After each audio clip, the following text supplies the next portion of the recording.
Okay, let's go, everybody. I'm getting all these pop-ups over here because everybody, you know, we talking about the schedule right now. You know, the NFL schedule is out. Oh, and man, like, you see, my chair came today. Yeah, my chair came today. So my neighbor put it together for me. Uh, I asked him something was going on with his cash app. So I'm just give him the whole $20. You know, cash like that. You know what I mean? It's yo, it's like crazy. So all all morning, like I got up at 5 o'clock this morning. But what was so crazy about it, I didn't go to bed till about maybe 12 last night. Ate me chicken Popeye one, and I had the little big joints. So I'm up. I'm ready for it. I got the schedule right here, so you know what I mean. The schedule right here. Um, just about to get into it, but I just wanted to talk about a few things. You know, I'm wrong, dude. That's what the homies call me on the block. So that's how I got, do the Bronco. Um, I like doing this. I'm getting better at it too. So, 'cause I've been doing it for some years now. But yeah, I mean, just been having a good old day, good old morning, and man, I was looking for those, the brand and all that. Now they just come up while I'm going live, but I'll get that at another time, cause that's what I was looking for. Cause I was looking to do something. But I'm taking my time with the schedule release. I'm having fun with it. This the first time that I'm doing it, so I'm gonna have fun. Uh, I had another microphone up here that does the same thing. That's like a dynamic microphone, but I got that one from T-Mobile. I got the Blue Yeti mic from Best Buy. I live just right about two, three, 2, 3 blocks from Best Buy. But so I got the Blue Yeti mic. Hooked the Blue Yeti, hooked the Blue Yeti mic up. About say about from 6 to 7. Say about from 6, then from 7, I was figuring out how to hook up my YouTube channel to Riverside. Got it going. Um, I got the arm for the Yeti mic. I'll probably hook that up probably tomorrow sometime before I hop back on here. Probably do that early. But yo, the schedule is kind of beautiful in some type of ways, but the Broncos, we go to London and we already knew that they was leaking that. Go to London and play the Jets. But after that, I'm like, when I first saw that league, I'm like, okay, so that means week 7 we got the bye because we go play the Jets week 6 in London at Tottenham Hotspur. No, they keep playing. The Broncos come back to the States and they keep they playing. They just like, yo, we got this. We gonna play. So from what I was hearing, I was listening to a few different shows earlier today, Um, some people, I can see how they saying it's sweet by how, just by how it starts out. You know what I mean? It's bomb. And like we get the Bengals, like right there, still like in that first September month. Like, really, because everybody know how the Bengals do. But last year it took them even longer.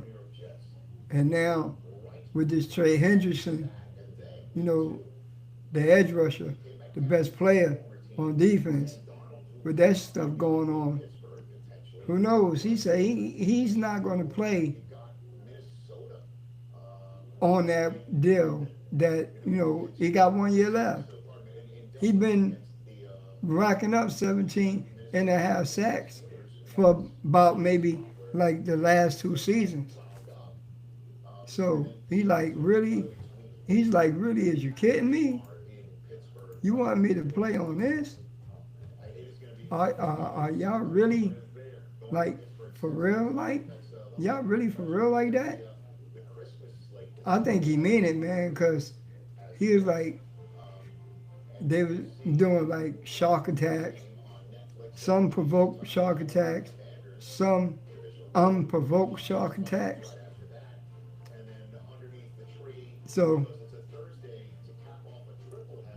I would like to see how that plays out because when we play the Bengals and if he's not in that lineup, I'm not even worried if he's in the lineup because I'm a competitor. And I know that's what Sean Payton is. Sean Payton is a future Hall of Fame head coach that's a competitor. He wants to play everybody. He wants to play the best teams. He wants to beat the best teams. Future head coach. Come from the Bill Parcells Street. So, I mean, and then like, I just really had to put this out there because I was on Twitter talking to somebody today about it. They said they heard about it. You know, the Broncos higher ups wanted to play the Colts in Madrid. They was like really lobbying for them to play the Colts in Madrid. And then I found this out real kind of early. The Colts done did some fucked up shit. The Colts done blocked the Broncos so they won't be able to play in Madrid. Okay, y'all did that. The schedule is setting up nicely. Probably just because of some, that shit, them shenanigans, however I want to say it.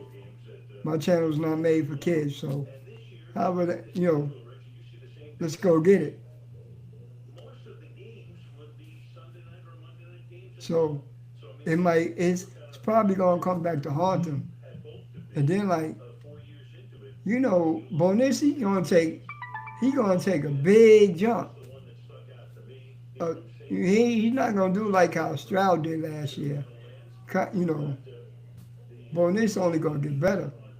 Sean Payton is head coach.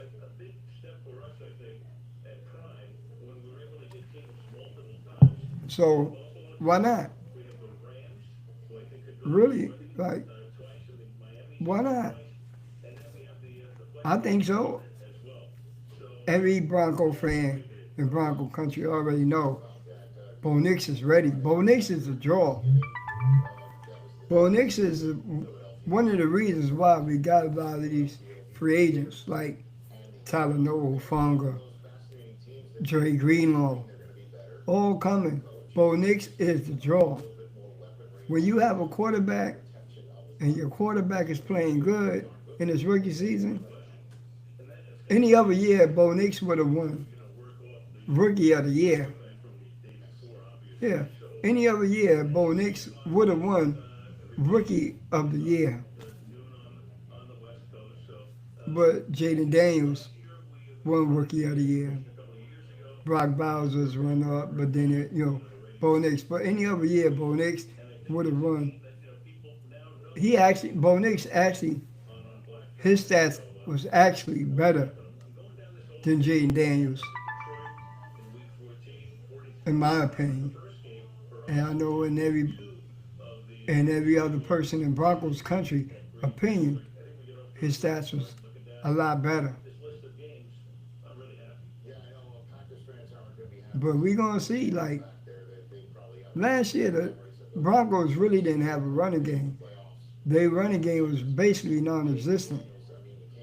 They're gonna have a running game this year, and then like I know Sean Payton is. I'm hoping he's doing this, but he's Sean Payton, so he's gonna incorporate some of those quarterback runs. You know what I mean? Where Bonnie's bomb. Then like we got R.J. Harvey, the running back with the best vision out of all them running backs. Yeah, the Raiders got Anson Genty. Chargers got Amari Hampton. Right? New England got Travion. But we got RJ. I'm betting on RJ. All my money is on RJ. But then Audrey Gesame, we can't count him out. Audrey Gesame is going to be much more improved, much more better than he was last year in his rookie year. Shit happens. You learn. Now he knows how to prepare. He knows what to expect. But I know, they had it. Sean Payton and them had the schedule like probably like Monday. And once Sean Payton saw a few games, he's like, okay, we gonna circle this one. We already know, yeah, you know what I mean. So why really worry when we right there?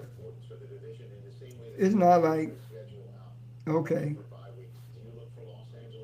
we went through all the dry spells with going through all the quarterback purgatory and shit like that. People thought when Sean Payton got Russell Wilson out of Denver, we was going to be fucked up. But they got us fucked up. Sean Payton went and got his guy. A lot of people thought it was going to be J.J. McCarthy. No. Sean Payton, that's my guy, Bo Nix right there. Yeah. So, I mean, look, I'm with it. I'm ready. I'm here for it. I'm like Chit Chat because I like this setup. And I'm going to keep this setup. I like this. And I'm going to learn all about this. Well, I've been on here before, but I ain't really been doing nothing like this. And this is like, kind of like it. But I was a lot of people on Twitter like, this shit is, it's set up sweet. It's set up where the Broncos can get off to a good start and keep the pedal moving. I mean, we about to get into it in a little bit.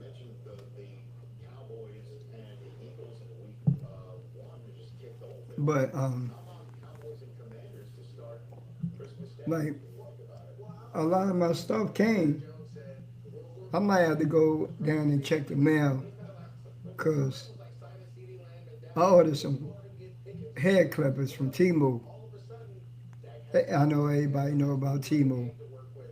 My clippers supposed to be here yesterday, and it ain't here yet. It might be in the mailbox today. So when I finish off here about 11:45, it's time this thing in. I'm here,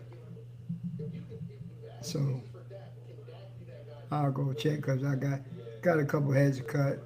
Gotta shake me up, but I ain't worried about it. But like that coach shit is still right here on the brain. Like, why did why did they do some fuck shit like that and block the Broncos from playing them in Madrid? But they gonna wind up even getting fucked up because they got Atlanta in Madrid, right? Atlanta got a quarterback. Matter of fact, Atlanta got two quarterbacks right now. They got the Falcons are paying the highest backup quarterback in the league, and Kirk Cousins. Michael Penix is the starter. So, so I think the Colts, excuse me, they got Daniel Jones, and I think Daniel Jones, excuse me, I think Daniel Jones is actually really gonna beat out Anthony Richardson for that starting job. I really think, I think that's why he chose to leave Minnesota because the Vikings wanted to keep him. That's why I think he chose to leave Minnesota and and go to Indy, even though the Vikings offered him more money to stay with him. He said, "I'm going to Indy." He got a better chance to start. Anthony Richardson. We made fun. We clowned him last year. We really did clown him last year. But I'm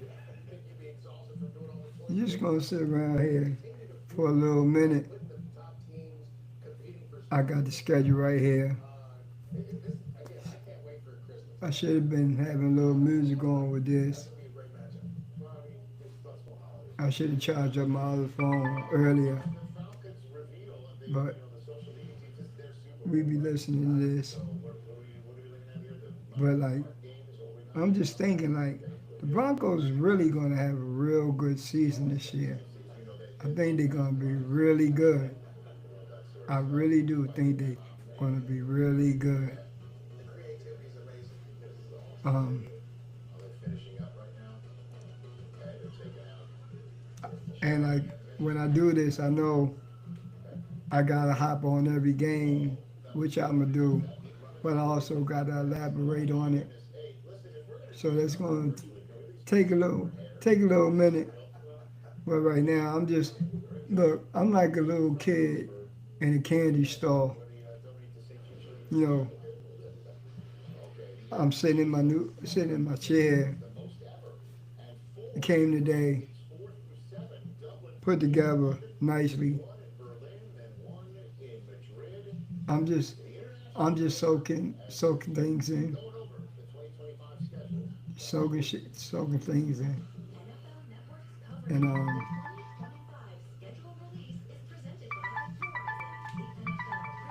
yeah, everybody else schedule releases is like they. I'm gonna be doing that too, like the picking the wins, losses, but I'm not gonna be doing that today. Who knows? I might try when I talk about it. Who knows how deep this conversation is going to go? Hopefully next time I'm gonna try to have somebody on here. If not, it just be me.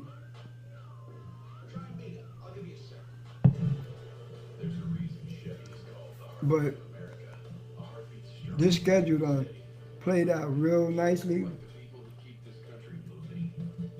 I think the Broncos, like in Sean Payton's first two seasons in Denver, this is actually his third season.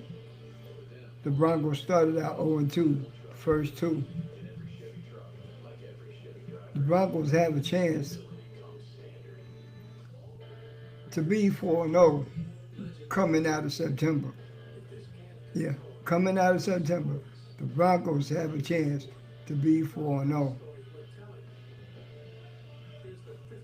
See, I'm just thinking about things before yeah, they really do have a chance to be 4-0 coming out of September. So it's kind of good, right? I'm here for it. Um, but yeah, and then like, see, like in life, there's certain things, it's life lessons that your people teach you, or even if the people don't teach you, you know, you go up, you go to school, you go outside, you play with your friends, you hang out. It's so like life lessons that people don't do, like that fuck shit. Like I think the Indianapolis Colts really did that fuck shit when they blocked the Broncos from playing them in Madrid. We played the Jets. They got a quarterback now. They got Justin Fields, and I don't think they drafted a quarterback either. I do a podcast with the Jets, but I won't be doing one on here. I got a Panthers podcast. I got a Giants and Jets podcast.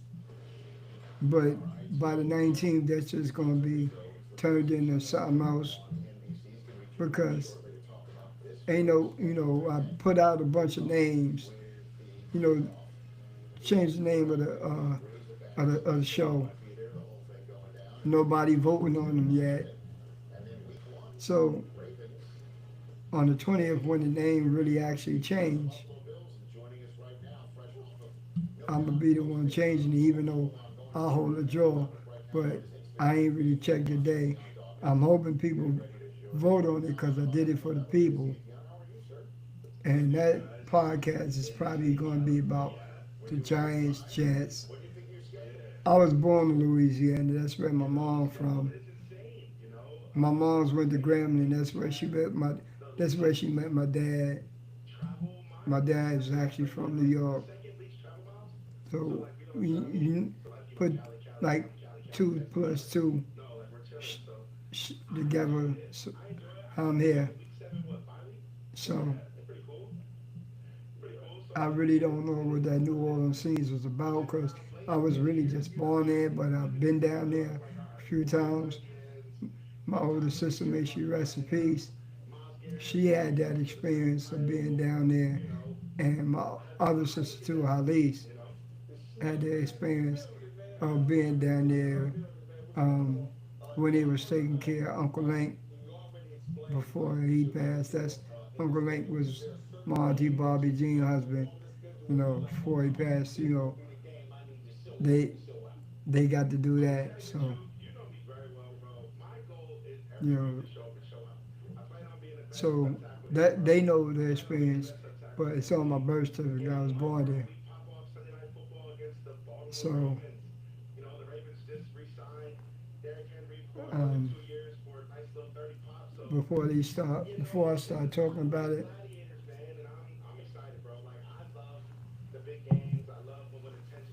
so yeah, on the 20th, when that changed, I'm gonna just start talking about the NFL, but I still talk about the Panthers on a separate one. I do the Panthers. I do a Panther podcast because my wife is a Panther fan. My sister-in-law is a Panther fan. I'm here in Charlotte, North Carolina. I do it for them, but I'm a Bronco fan. You know, by heart, die hard. So that's how we do it. Think we can pause this. Okay, pausing is unavailable while live streaming.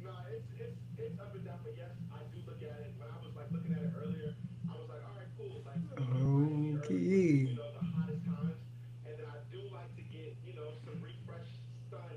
Maybe shouldn't live stream. Maybe I should have just recorded this, but whatever. Whatever it is. So since it's live streaming,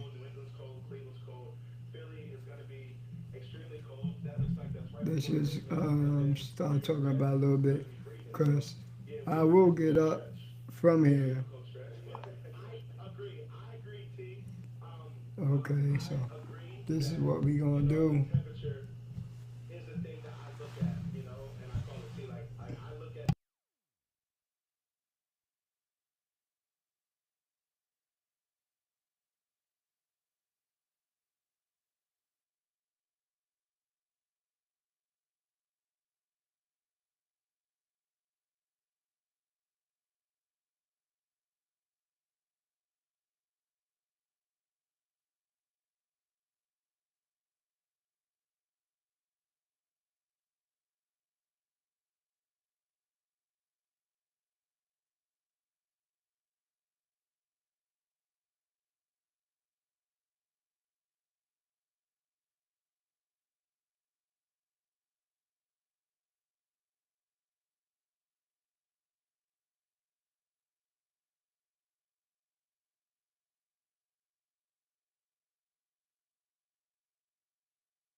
All right, back now.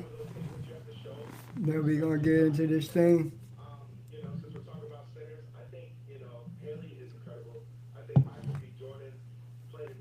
Pardon me, but when I edit and all this, we take care of it.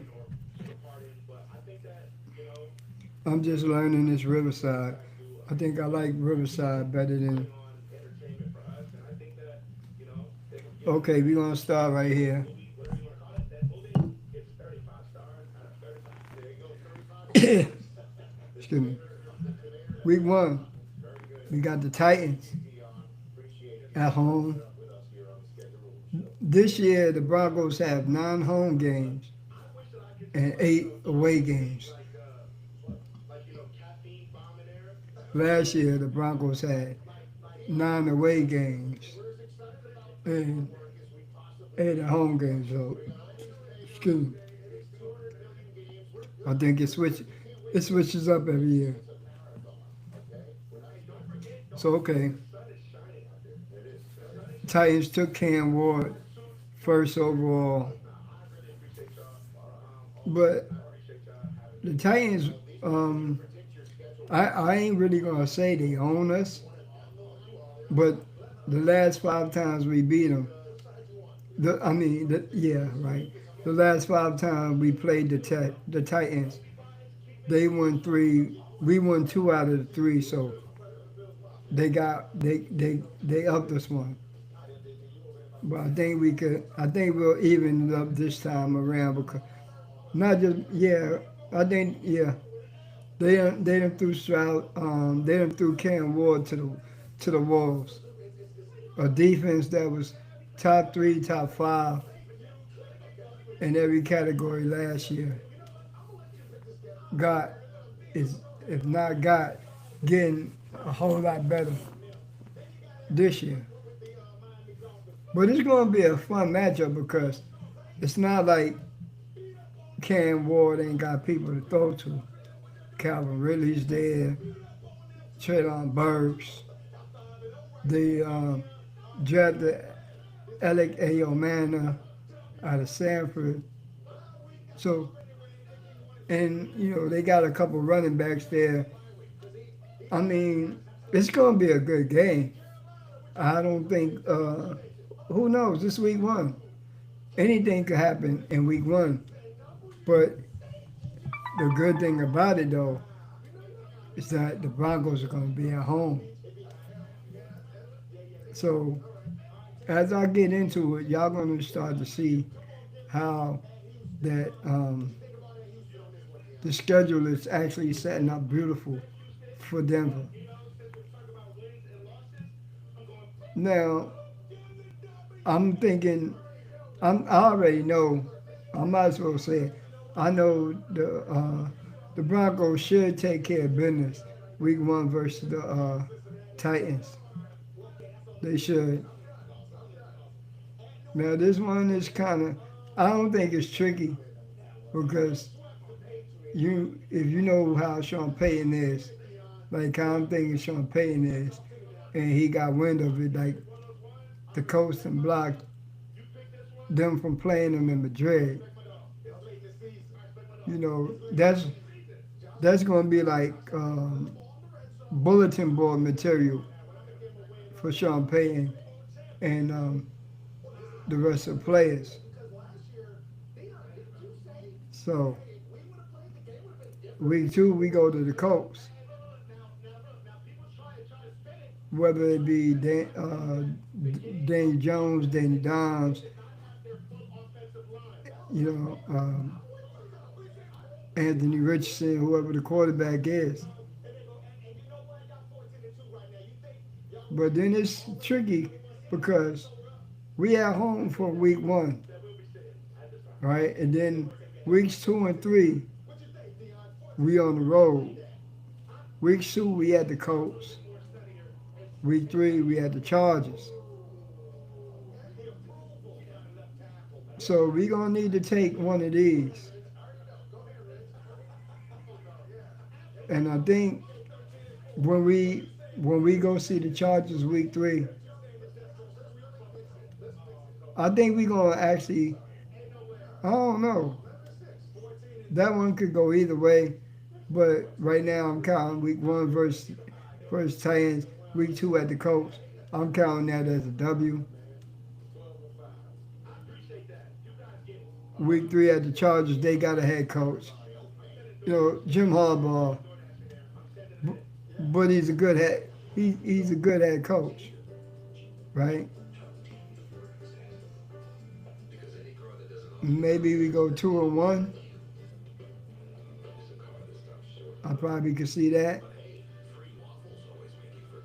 And if we do that at week 3 and we lose to the Chargers, we come back home versus the Bengals. We could be 3-1 heading into week 5 at the Eagles. Now that's going to be a tough one. I mean, Jalen Hurts, he's really not like that. But they won a championship, but they won a Super Bowl. It takes a whole team to win a Super Bowl, not just one person. So I think that could be either way. I said we could be 3 and 1 heading into, yeah, 3-1. Eagles. I don't know because it's kind of funny. Which way are we going to catch the Eagles? It's still early in the season, so that could go either way, right? It could be a win or it could be a loss. Just depending on are they playing good yet? Are they clicking on all cylinders and things like that? But I said we'll be 3-1 heading into the Eagles. I'll say I'm gonna go 3-2 because I might probably count the Eagles as a loss. Just for now, anyway. But then week 6 at the Jets.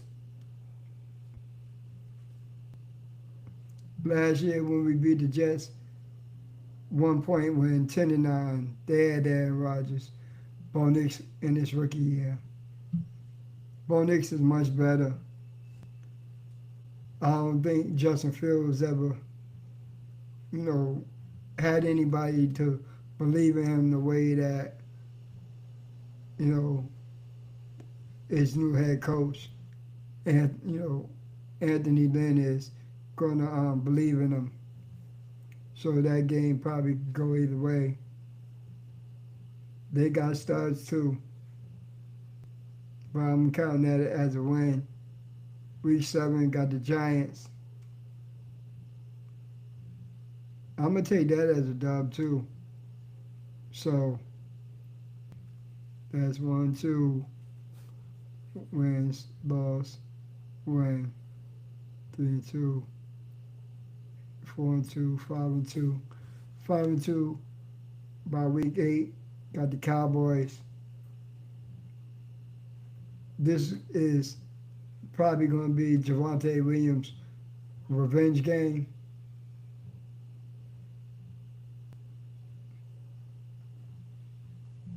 Javonte Williams' new revenge game.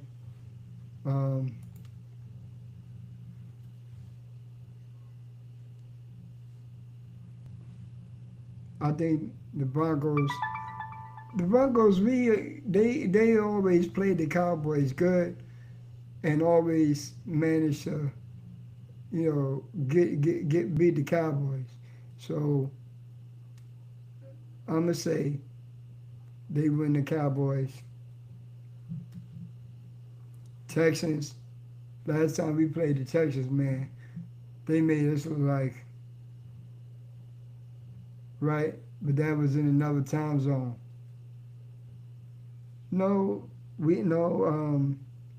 Sean Payne was here too, but that was still with Russell Wilson. So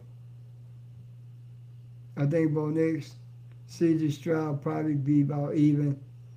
I think that'll be a good game. C.J. Stroud took a step back. C.J. Stroud took a step back last year. Let's see if he takes a step forward this year. But I'm kind of liking the way the schedule is playing out. But yeah, the Texans could go either way. It's an away game and they at home.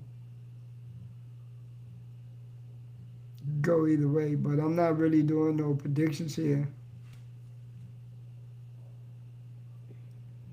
But the most fascinating game is going to be really like I want to see what Pete Carroll and Geno Smith does. We got them week 10.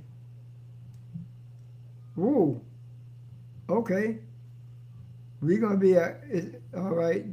We at home versus the Raiders on Thursday Night Football. I'm looking up here. I think says I got one chat message, so I don't know how to get those. I'm see how that figures out. I'm just starting using this. So, okay, the Raiders is the first Thursday night game. But then I didn't mention, see, now I got to go all the way back. I don't mind. I'm on here till 11:45 tonight. Week 4 versus the Bengals is a Monday night football game. So that's prime time. But we at home. And like last year, the Broncos went toe to toe with Burrow in Cincy.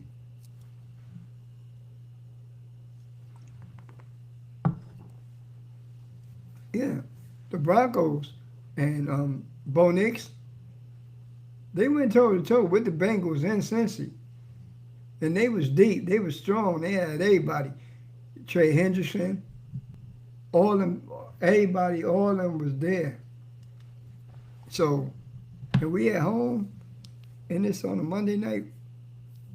See, I gotta pay more attention. I'm just so happy to be on here. You know what I mean? Just really happy to be on here. Yeah.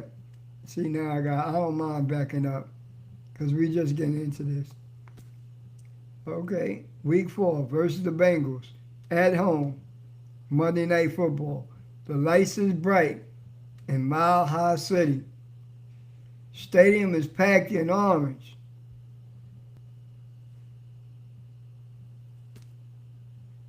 Yeah, yeah, I like that. I like that. That's why I see, I'm kind of seeing now why a lot of people on was on Twitter X, whatever you want to call it, saying the schedule is set up nice. Right, because last year, toward the end of the year, when excuse me, when we played the Bengals, we was in their house, and all Sean Payton really had to do was say go for two. Denver would have won that game instead of trying to take it to like overtime, double overtime, or whatever. However, that game was. I remember that game. So now, week 4, Monday Night Football in Mile High. That's going to be something good. It's going to be a good game. And look, Joe Burrow might be clicking by week 4, right? Who knows? Will Trey Henderson, they best, they best player, be there for him? Who knows? That's just a good game to.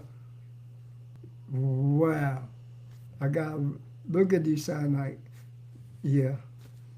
But that's going to be a very interesting game. Week 4 at home versus the Bengals. First Monday Night Football game for the Denver Broncos. Not for the NFL, but for the Broncos. Okay. Then they come off of that. The Broncos riding high. Going into week 5. Eagles. Saquon, RJ. Right? I'm not an Eagle fan. I'm a Bronco fan. So my money is going on RJ. Sean Payton said he don't like small running backs, but he likes short running backs. You can see this is going to be a quad versus quad game. Saquon Barkley's quads versus RJ Harvey's. I mean, that's going to be a nice game to watch. Coming off of that Monday Night Football game, too. I'll be here for it. One thing I didn't do last year that I will be doing this year for the games. A lot of people go live for the games. I'll probably try to and see how, and because if I don't, after the game, I will hop on here anyway and give my review. So, right. So, after that, then we go, after the Eagles, week 6, we get the Jets in London. Come back week 7, got the Giants. Yeah, they the Giants, right? Sean Payton, that's a game Sean Payton checking.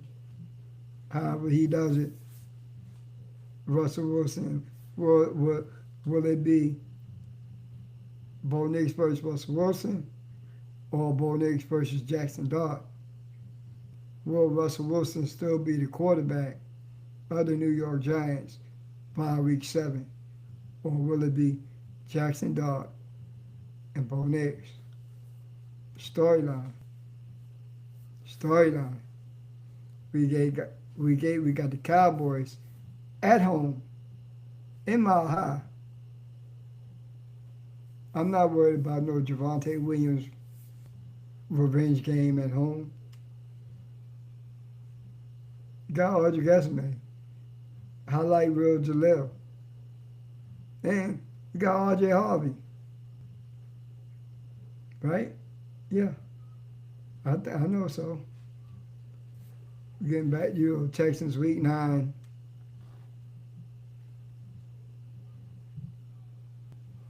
Week 10, got the Raiders. Thursday night football. That's week 10. But we at home. We not in the black hole. We at home with against the Raiders on Thursday night football. You already know who's winning that one. Week 11 versus the Chiefs. And I've been saying this, and I'm going to keep saying this. This is the year the Broncos actually win the West. I'm thinking the Broncos going to take the West back this year. Right, after week 10, Thursday night football, at home versus the Raiders, then we at home again, week 11 versus the Chiefs.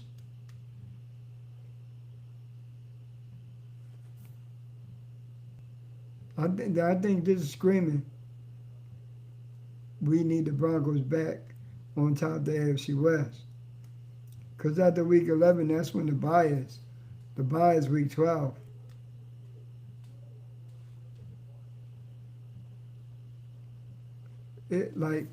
It's kind of shaping up perfectly, ain't it? Really?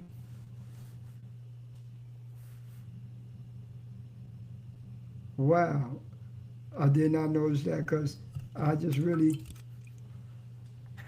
just went and got my phone and really just opened something up. And while I'm on here with y'all, whoever's watching, thank you for watching. And bear with me, this is my first live on this.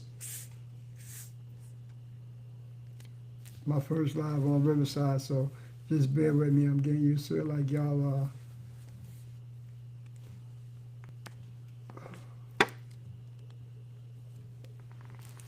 But yeah, okay.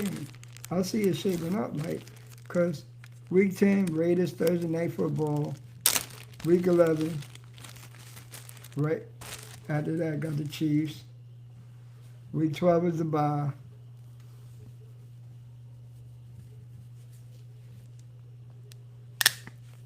Kind of like how it's shaping up right there.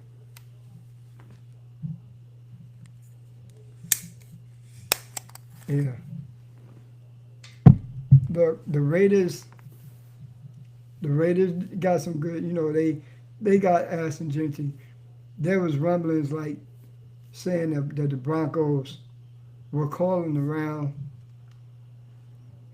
This is talk about the draft right now. The Broncos was calling around to see how much it would really cost for them to move up to get in the range to take Jeanty. But I think the price is too steep, so they stayed there. They stayed pat at 20 and took Jahdae Brown out of Texas, the cornerback. I was just shocked. I was shocked. You got Omari and Hampton still on the board, Travion. You know what I mean? Okay. But the Broncos had Jahdae Barron ranked so high He was highly ranked on a board. And when they got there at 20, he was still on the board. So that means he slipped a bit. I ain't gonna say fell. He slipped a bit. So that altered their plans. They had to take him, and then they went and got their running back in the second round.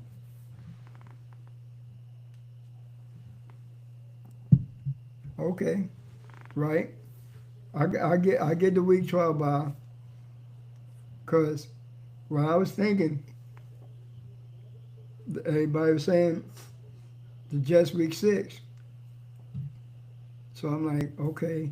So I was thinking like the week 7 by, but nah, they ain't do the Broncos no favors. Don't have a bye till week 12. And then this is where it kind of gets sticky. After the bye,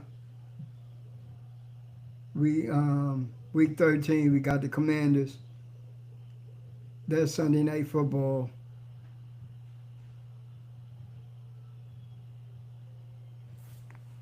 That's the matchup I think Bo Nix is.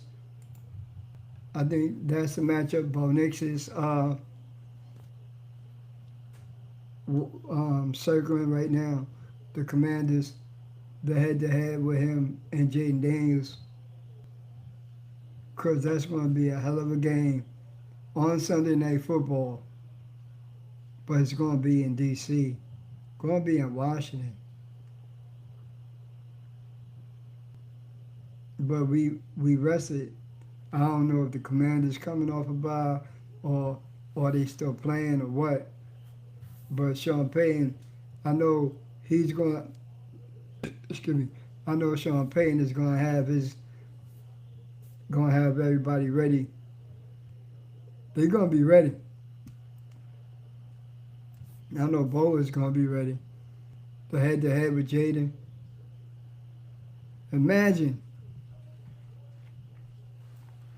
Just imagine the Broncos go in at week 13 in D.C. and just hand them one.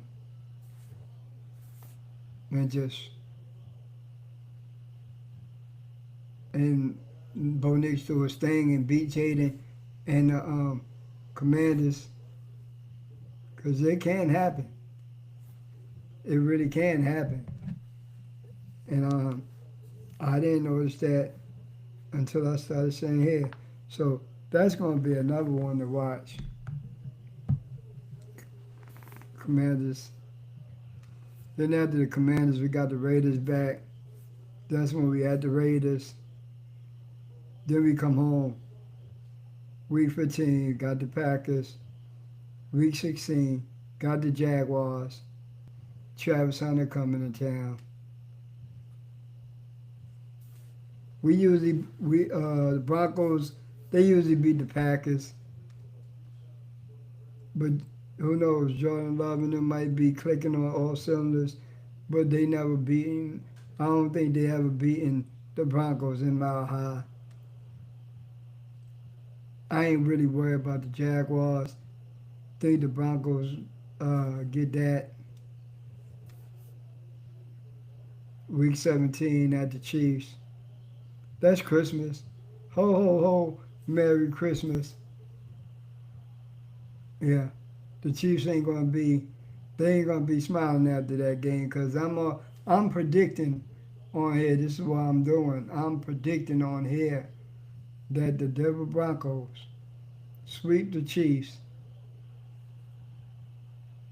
And then after that, got the Chargers week 18 at home. I don't know if the Broncos going to sweep the Chargers, but it's a possibility they can. If the Broncos sweep the Chiefs, the Chargers, I mean, it's division games are always kind of something, that it's hard to predict divisional games, but I'm just calling my shot that the Broncos will sweep the Chiefs this year. Yeah, because the Broncos really owe the Chiefs a lot, because the Chiefs really been humiliating the Broncos for a while now. But since Sean Payton been head coach, nah, we don't look at them like the bullies of the West no more. We look at them just like they could be had just like any anybody else, any other team in the league, any given Sunday. Who won the most? Who prepares the most? Who outplays the most? You know what I mean? Who makes more plays? And you got to remember, the Broncos' defense in 2025 can be like top two, top three. Could be that no-fly zone. It has a chance to be that no-fly zone 2.0. It really does. And so, after the Chiefs, we got the Chargers at home. This ain't gonna be like last year. The Broncos gonna get that. Right now, I'm just gonna call it like probably split with the Chargers, sweep the Raiders, and sweep the Chiefs. I mean, I think that'd be enough for the Broncos to win the West.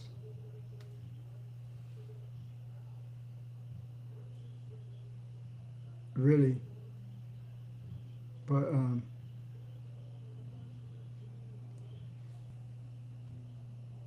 it's gonna be the season's really gonna be interesting. And like I said, I'm just having fun on here right now today. Oh, I ain't really writing no notes. Ain't no really nothing to go over because we didn't really know. We just doing the schedule release, right? Everybody's just like ab living. So um, yeah, I think this schedule is setting is perfect. It's setting up really perfect for the Broncos. And like I said last year, when they went to Cincy, when they went to Cincinnati and played the Bengals, that was a hell of a game. The Broncos could have won that game. Joe Burrow would tell you himself. They gave us we gave them a run for their money. And then like last year, how the Chiefs were like 12-0, and then one score games. That shit ain't rotten this year. Really, it ain't. That shit ain't. That shit ain't gonna ride this year.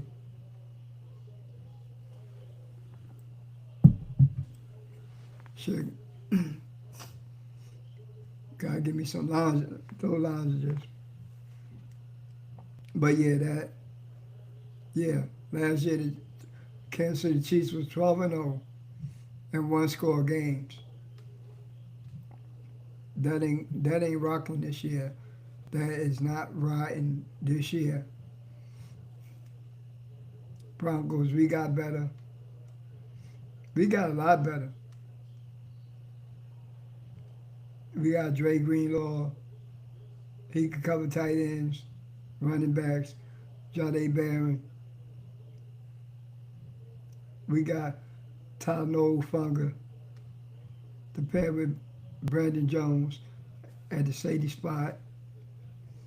Alex Singleton coming back. Yeah, so we got a look right now. We really got a look. But the games I'm really circling, these are the games I'm circling. Week 17, That's at Christmas Day game, but it's at nighttime in the prime time at the Chiefs and Arrowhead. I'm circling that. Like I'm circling these ones. The Monday night one, Week 4 versus the Bengals. Our first Thursday night game, Week 10 versus the Raiders, the Commanders, and the Christmas. I'm just circling those because, to me, those are like that the Broncos and Sean Payton want to keep getting these type of games. They got to win them in order to keep being in the light, in the spotlight like that. They got to win these. Got to win these type of games, and got to kind of win big. You don't really got to win big. You just can win, right? Or a win is a win. Once when they beat the Jets last year, Aaron Rodgers was their quarterback, 10-9, was a win. One score game, 1 point win, but it still was a win. The Broncos had 10, Jets had 9. It doesn't matter how you win a game. A win is a win. So the Broncos are going to need to win those in order to, because right now it's like the Chiefs are trying to put a monopoly around certain games. Like they're already playing on Thanksgiving. They got Christmas. They got that because they've been winning. But they lost Super Bowl last year. They lost a step. They're not going to be the same. Yeah, they got Patrick Mahomes, but Patrick Mahomes wasn't like that at Texas Tech.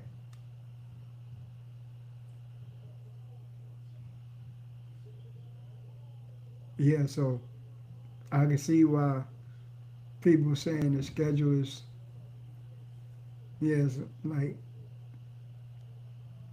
we don't got to worry about playing the Colts in Madrid because they didn't want to. So the NFL said, okay, y'all don't want the Broncos in Madrid. We're going to give y'all the Broncos in Week 2. How about that? In their house. We're going to be in their house. We're going to smack them in their house. At the Chargers, come home versus the Bengals. Then back-to-back road games, Eagles, the London game. At home, we at home versus the Giants, Cowboys. Back on the road with the Texans. Back home for the Raiders Thursday Night Football. Home, Week 11 versus the Chiefs. Yeah. Yeah, it's really setting up. I can see why. This schedule is like just like ready made, and I know Sean Payton is like, let's go get it.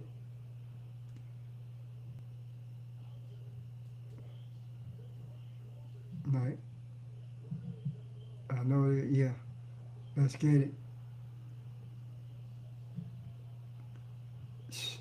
Man, in that Week 13 game at the Commanders in Washington, in D.C., Sunday Night Football. That's the game Bo Nick's looking for. He said, okay, I got it. And then I got to look it up. I'll look it up when I get off here. I'll write a note so the next time I come back on here, I could give y'all the records of how many times Jay Daniels and Bo Nix faced off in college and who won those matchups? Who won that head-to-head? Was it tie? Was it split? Or I'm gonna be doing these type of things. So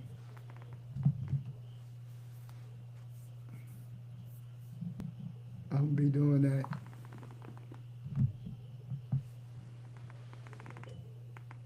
Then like at the Raiders, then after the Week 13, we had the Raiders, got Green Bay, got Jaguars, Yeah, the Brown Sean Payne is just probably like sitting back in his office laughing. Him and George Payne, you know they doing something. They they gotta be right. Uh, but this schedule is that's just a game. Like the week 13 at the Commanders, week 4 versus the Bengals at home Monday Night Football, week 10 versus the Raiders Thursday Night Football at home.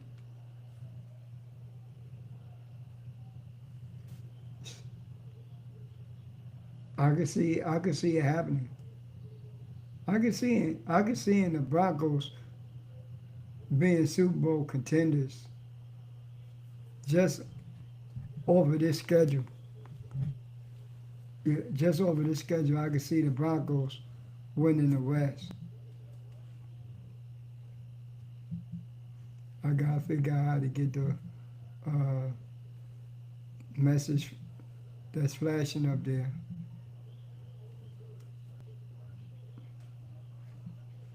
By the way, the schedule is looking.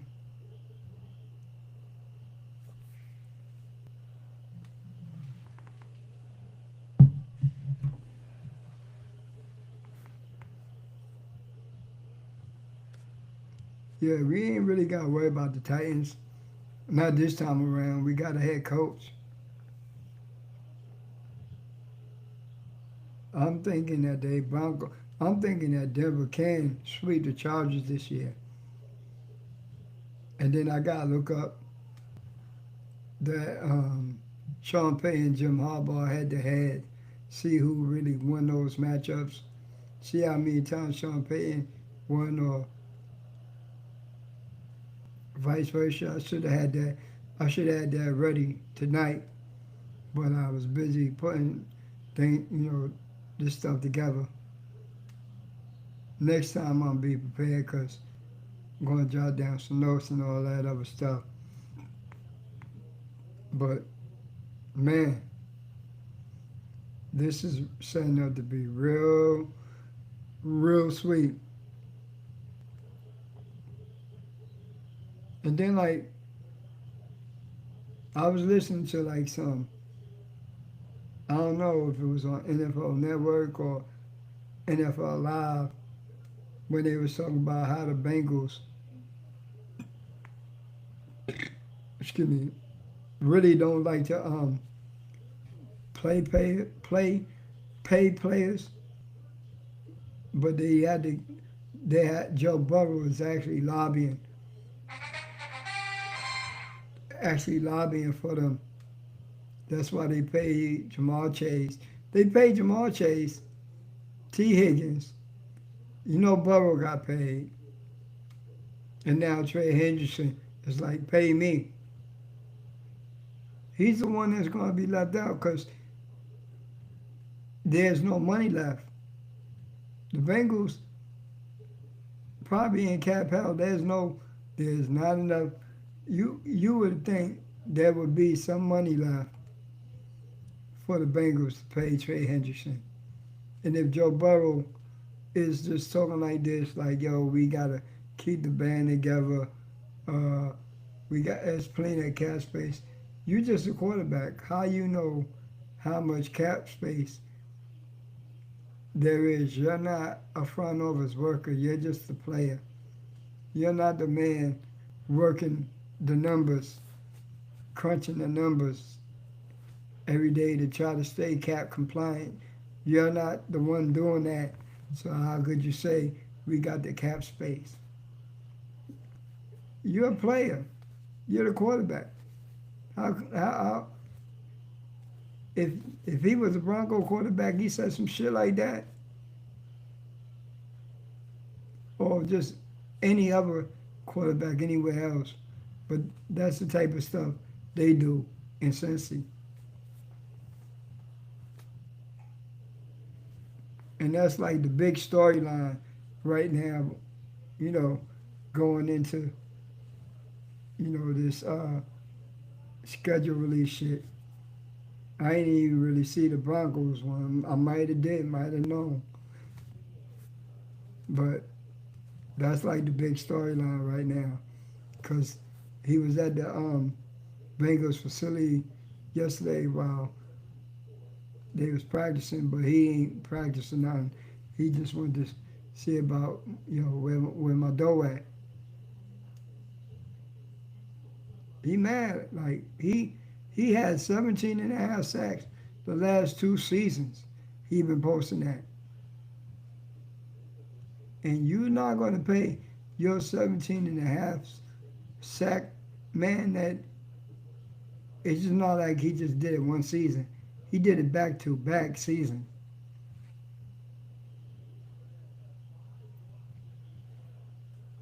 Right? And that's week 4. Bengals. We at home Monday Night Football. How would that look? Right? Some people say it look good. Bronco fan. But if you want to beat somebody, you want to be the best. You don't want to beat them on a weak link, but even though a win is a win, right?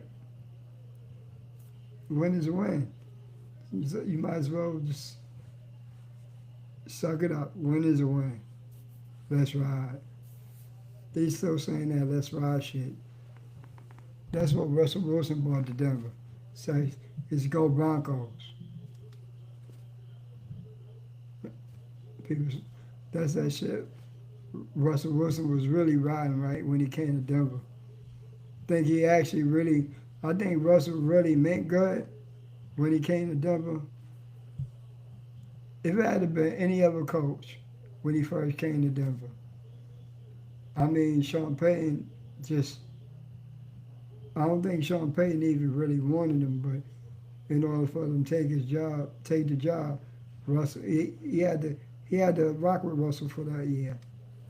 You already know what he knew how to do. He had to rock with Russ that year, embarrassed him. You saw he tried to do that same shit with Bo Nix last year. But Bo Nix barked back. Sean Payton liked it that. Bo Nix, he barked back. And that's when Bo Nix, after that, Bo Nix started rolling. That's when Bo Nix started rolling. But it's just something about that Raiders game.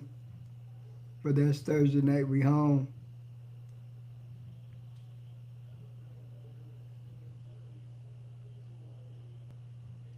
Max Crosby. That's probably the only person we got to really worry about. Max Crosby coming off the edge. Hit Geno Smith a few times. But Geno turned out to be, after all that shit he went through after getting drafted by the Jets, staying in the green room, getting mad because he's not the first quarterback off the board, #1 overall. I guess he figured it out. That's why he loved Pete Carroll so much. He followed Pete Carroll to the Raiders because Seattle didn't want him no more. They got Sam Darnold. Look at all these like retread quarterbacks, and I kind of feel sorry for the Steelers because they waiting on Aaron Rodgers.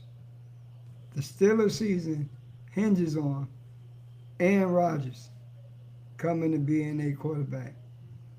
A 41-year-old man, probably going on 42.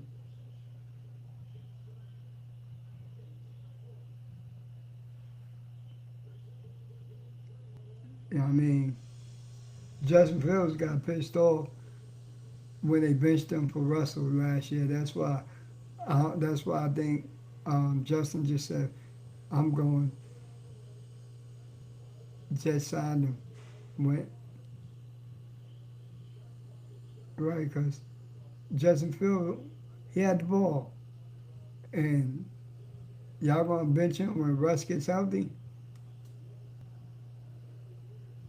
They Steelers actually was 4-2 with Justin Fields as a starter before they benched him last year for Russell Wilson. I think that might have might have made just hit him the wrong way. Like what the fuck is really is what they doing? I'm winning. Won 4 games, we lost 2. We rolling, but Russell's ready. You know what I mean? You getting pushed over to the side. I like I said, the Cowboys, Giants. I ain't really worried about that. Texans is kind of iffy. It depends on it. It really depends on Stroud, right? But I think that's gonna be a good game. But it's a winnable game. I'm not gonna say. But the Texans is a winnable game.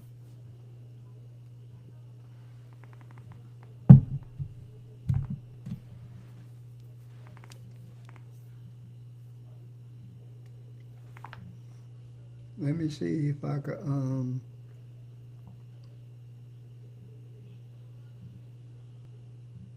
Heck, I really need the other phone where I could have pulled up some.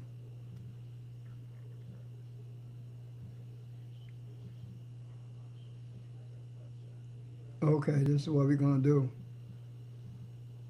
Top takeaways from the Broncos 2025 schedule analyst. We're gonna listen to some of this from the Denver Broncos. We're gonna listen to some of this and we're gonna talk about some of that too. So there you go. No one understands me. If I actually told people how I'm feeling, they would think of me differently. That is a lie that I told myself whenever I was. Welcome into the Broncos studio. I'm your host and team reporter Lisa Hernandez, alongside our lead writer on DenverBroncos.com, Eric Dalala. Broncos country, the moment is here. The 2025 NFL schedule has been released. Dates are set, and we can't wait for the start of the season. That's right. For me, this is like Christmas morning. This is one of the best days of the year. I love when the schedule comes out, getting to see how everything fits together, how the season's going to flow. And listen, the Broncos have big expectations for 2025, and so exciting to see how it all shapes up. Yeah, we got a little teaser. Obviously, we know the Broncos were playing on Christmas. We know they're playing international, but there's a lot of fun stuff in the schedule because you look and the Broncos have 4 primetime games from Monday night, Sunday night, and 2 Thursday night football games. Yeah, that's right, Elisa. They are going to be playing in prime time, and I think Sean Payton said it well when he said, hey, when you play well, you earn these primetime games, you earn these opportunities, and the Broncos did just that. Like you mentioned, 4 primetime games. They play Monday Night Football against the Cincinnati Bengals here in Denver. They play Thursday Night Football against the Las Vegas Raiders here in Denver, and then 2 on the road. Sunday Night Football against the Washington Commanders. Bo Nix versus Jaden Daniels. That's an exciting one. I know people are going to have that circled. Yeah. And finally, the Christmas game, like we've talked about, at Kansas City on Christmas Day. That's a fun one as well. 5 standalone games in total when you include that game in London. Right? That's just what I'm talking about. 5 standalone games if you include the Jets in London. These are the type of games that Sean Payton be talking about to his players. You play good, you win. You play good, you beat the teams you're supposed to beat. When we in prime time, we'll get more prime time games. Sean Payton is just like Bill Parcells, who likes to be in the spotlight.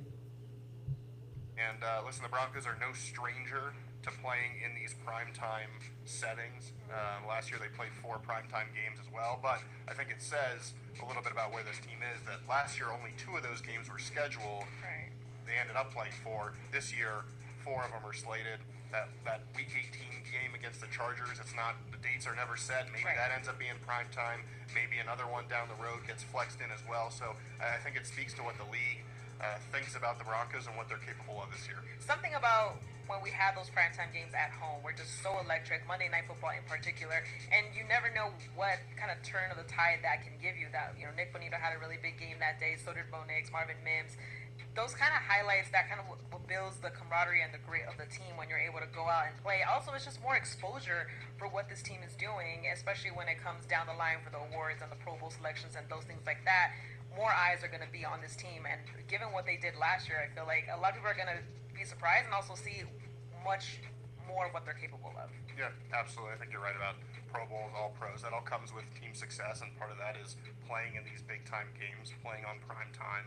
And the Broncos have earned it, right? It doesn't happen by mistake. And the fact that they played well a year ago, made the playoffs, this is an up and coming team, a team on the rise. You're going to see them in the spotlight a lot this year. And Broncos fans, if you don't live in Denver, that means you've got more of a chance to see your team. Yeah. That's exciting. But to just open up at home in Broncos country, I feel like that's going to be the right way to set the tone for the season.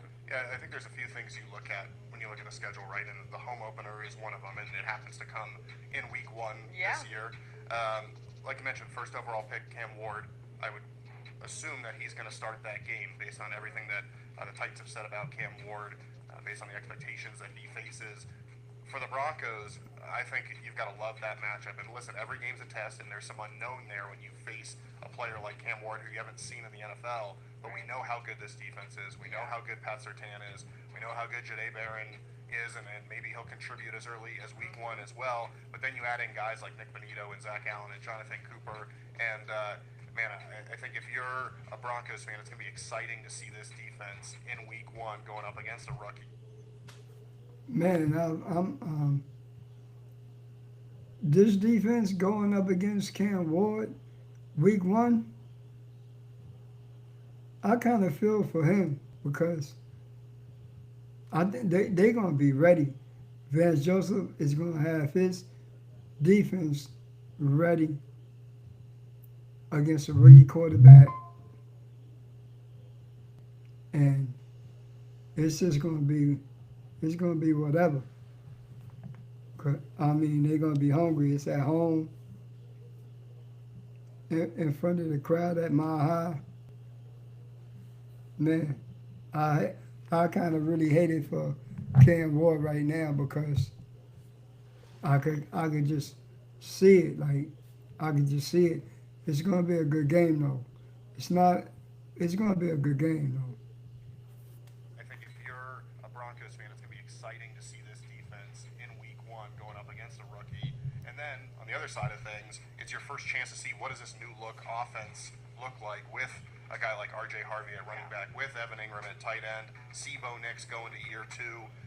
Does Marvin Mims take another step forward? Troy Franklin, Devon Vele, Cortland Sutton, obviously we know what he can do. So anytime you get your first glimpse at a team, it's really exciting. And I think that the fact that it comes at home, like you mentioned, in front of Broncos country, is a big deal. And it's an important one, right? Because as we'll talk about in a second, the schedule then, they become road warriors. And so to get one at home, I think, in week 1 is really important to set the tone for the year. Well, looking at the entire schedule, was there anything that kind of stood out to you initially?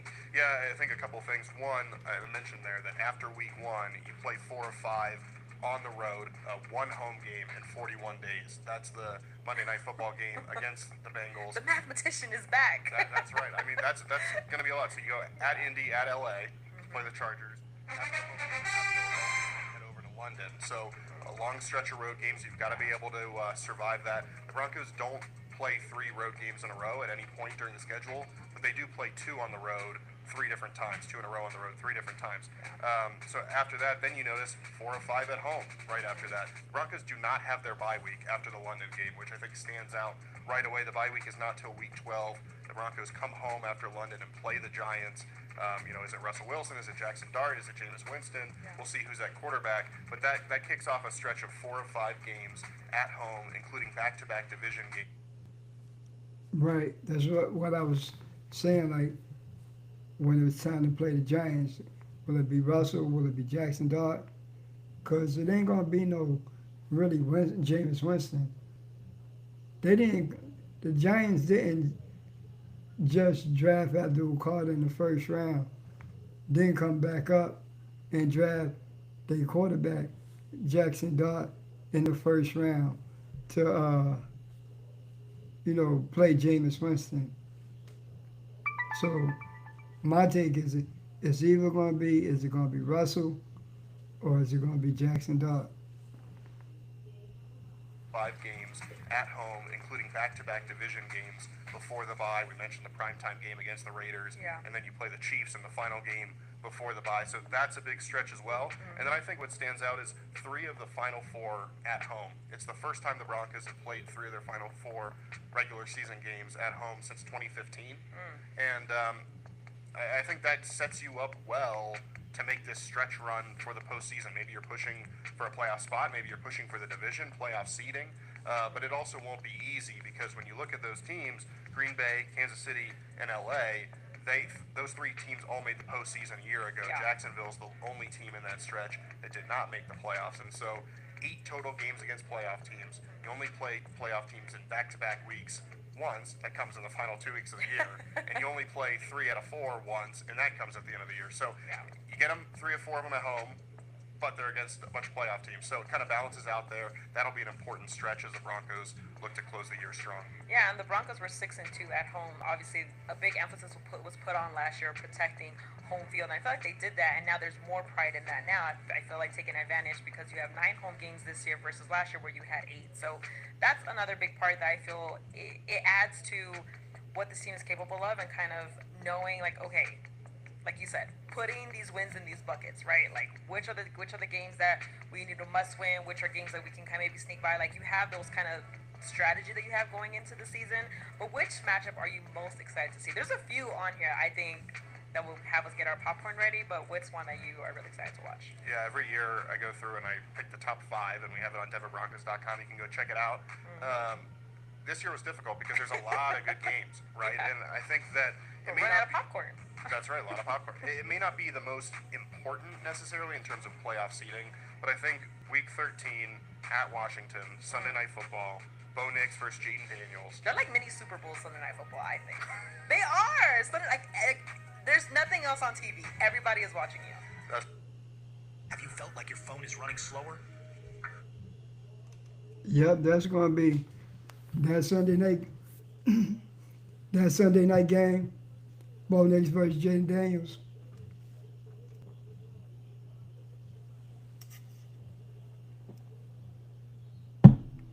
That's going to be like we ready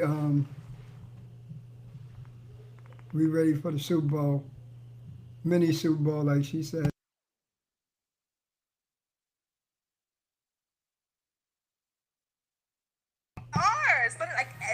There's nothing else on TV. Everybody is watching you.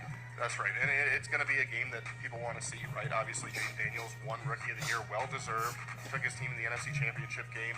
But Bo Nix, more touchdown passes, more passing yards, and this was a guy in his own right who was really impressive, second most passing touchdowns by a rookie in NFL history. And so I know that week that Bo Nix will not make it about Bo Nix versus Jaden Daniels, and this team will not make it about Bo Nix versus Jaden Daniels. Yeah. But I think as fans, you can watch and say, man, I want to watch 2 of these young quarterbacks who Future are going to of be the NFL. faces of this league. I want to see them go head-to-head, see how it all pans out. And not to mention, these are both teams that I think are in similar positions where their team's on the rise, right? Like Washington almost made it to the Super Bowl. The Broncos surprised everybody and made it to the playoffs. And now these are 2 teams going into 2025 that there are a lot of expectations of how do they take that next step.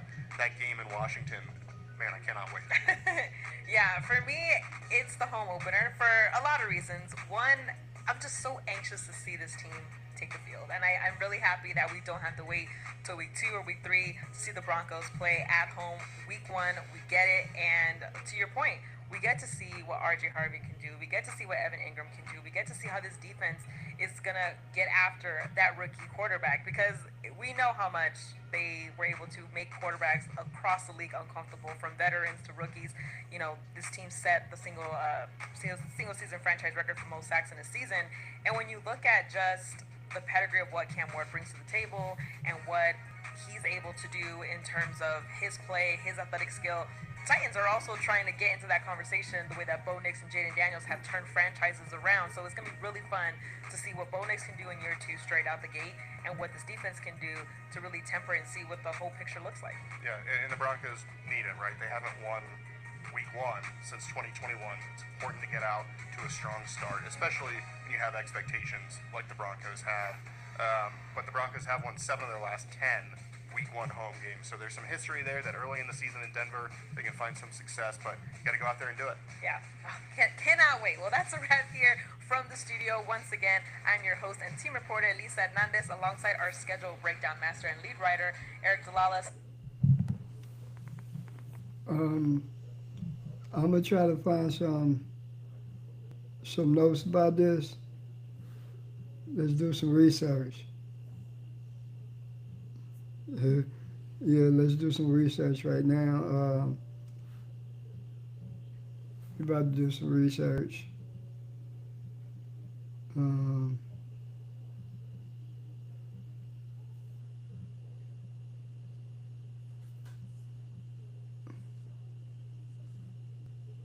Let's go to see what they're doing. See what it says.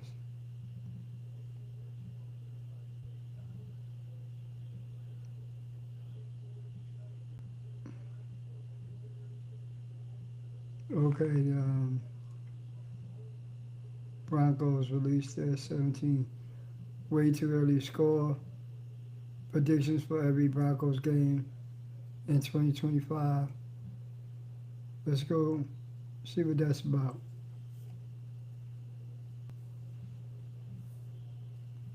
After going, okay, we about to go see. After going 8-9 in Sean Payton's first season and 10-7 last fall, the Denver Broncos will look to improve their record again when they take the field for Payton's third campaign in 2025. Denver's upcoming schedule features the usual home and away games against their AFC West rivals, plus notable matchups against Cincinnati Bengals at home, Houston Texans away, Philadelphia Eagles away, Washington Commanders away, and Dallas Cowboys at home. The Broncos will go on the road to face the Chiefs on Christmas Day, Week 17, and the team also has a trip to London for a road game against the New York Jets in Week 6. All right. With training camp, preseason, and roster cuts still months away, it's way too early to make score predictions for games this fall. But it's a yearly tradition here at Broncos Wire, and that tradition won't end anytime soon. Check out our 2025 score predictions below and let us know your predictions on Twitter at the Broncos Wire. Y'all can let me know y'all schedule predictions on Twitter. Do the Bronco. So, all right. I'm gonna be looking into a lot of these things while we on here, because I still got a lot of time left. Week 1, Broncos 27, Titans 16, 1-0. Okay. Week 2, Broncos 31, at Colts 21, 2-0. It's kind of shaping up to what I was talking about earlier. Like Week 3, Broncos 23 at the Chargers 24, 2-1. Week 4, whoa, okay. Here they got the Broncos. Week 4, Broncos 28, Bengals 30. They got the Broncos 2-2 in here. I actually gave the Broncos a win because of how we played them last year when we was in their house. So I actually gave the Broncos a win here, but they made it even. So now the schedule is like 2-2, even. Okay, week 5. Broncos at Eagles. Broncos 27, Eagles 28. Broncos 2-3. Yeah. That was a mixed bag for me. I grew this right here, the game at the Eagles. A mixed bag for me. I could go either way.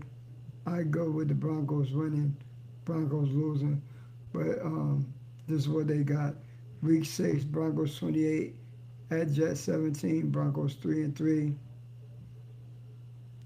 Week 7, Broncos at Giants. Broncos 34, Giants 14, 4-3.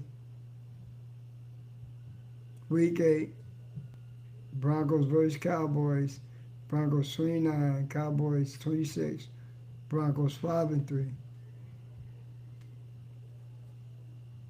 Week 9, Broncos 24 at Texans 22. Broncos 6-3.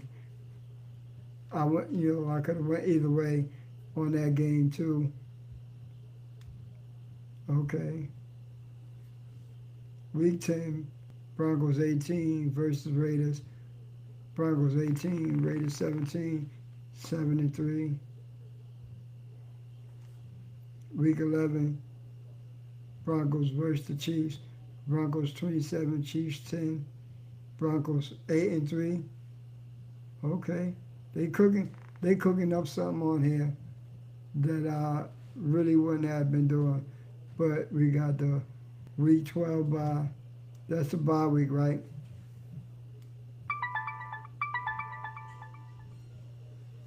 Week 13. I don't know why they had to do this. They could have gave the Broncos a loss on something else. But week 13, we had the Commanders. Broncos 26, Commanders 29. Broncos 8-4. Week 14, Broncos at Raiders. Broncos 22 at Raiders 21. Broncos 9-4. Week 15, Broncos versus at home versus the Packers.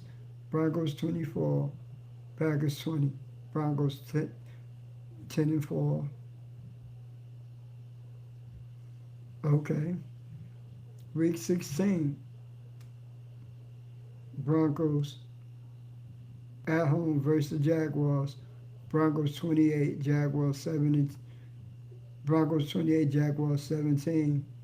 Broncos 11-4. This is the Christmas Day game. Week 17. In Arrowhead at Chiefs. Christmas night. Broncos 25. Chiefs 23. Broncos 12-4.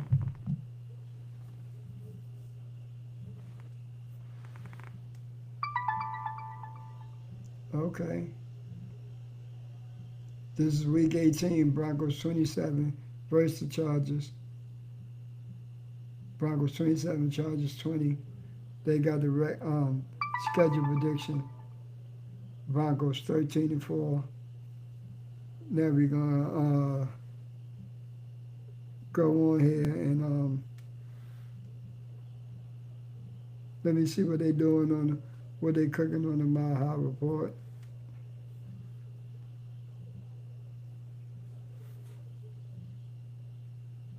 Okay.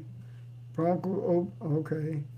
See, right here, we're going to talk about whatever.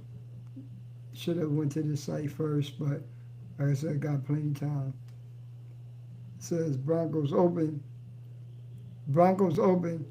touchdown favorites in week 1 versus Titans.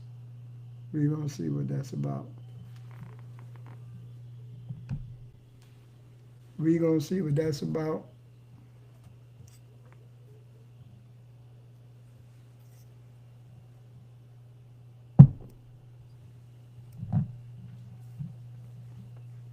Man, I gotta try some of these keys over here, like, as I'm seeing them. Okay.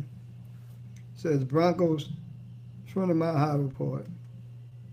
Uh, by Tim Lynch. So I gotta give him credit. It's by Tim Lynch. Broncos open touchdown favorites in Week 1 versus Titans. The schedule is out, and the Denver Broncos will host the Tennessee Titans in Week 1. Here are the odds. That's why I like this site. Week 1 opening odds are out. Week 1 opening odds are out now that the 2025 schedule has been released. The Denver Broncos will be playing at home against the Tennessee Titans and their rookie number 1 overall quarterback Cam Ward. According to FanDuel, the Broncos open 7-point home favorites to the Titans in Week 1. The over-under stands at 40.5, 40.5 for this matchup. Broncos versus Titans betting odds, Tennessee at Denver, Sunday, September 7th. Okay. ATS betting lines. ATS betting lines, Denver -7. Money line odds, Denver -360. Tennessee +290. Over under 40.5, 40.5. That's this AC heating shit up here that they got from China in this building.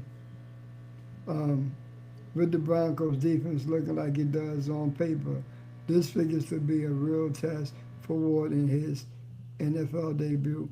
I would have to give the edge to Denver, even if I wasn't already a Bronco maniac who believes in this team completely. I somewhat expect the Broncos offense to start the season a bit slow, but I do not expect the same from the defense.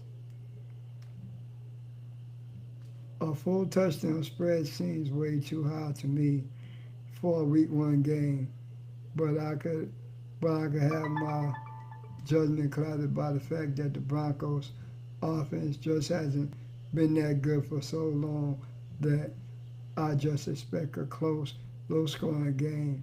In Bo Nix's first game on the road last year, they scored 20, so maybe a test.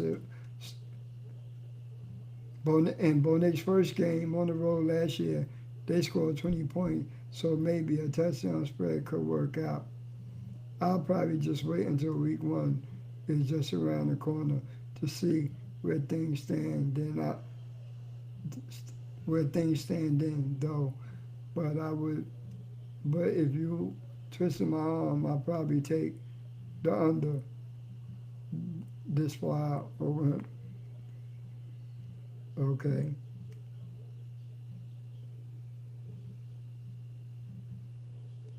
I'm looking at stuff it's stuff to read. I just want to pick them in certain order.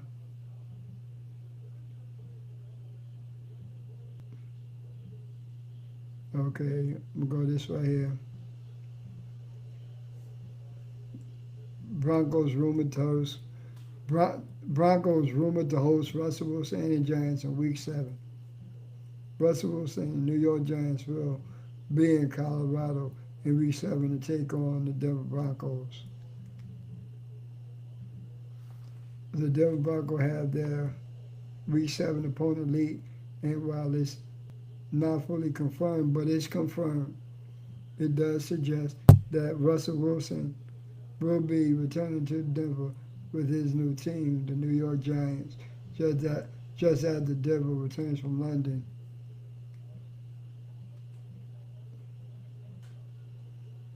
Wilson is a guy that the Broncos pursued and traded for from the Seattle Seahawks. They gave up a mountain of a haul to get him and then paid him a massive contract that Denver is still navigating the dead money from.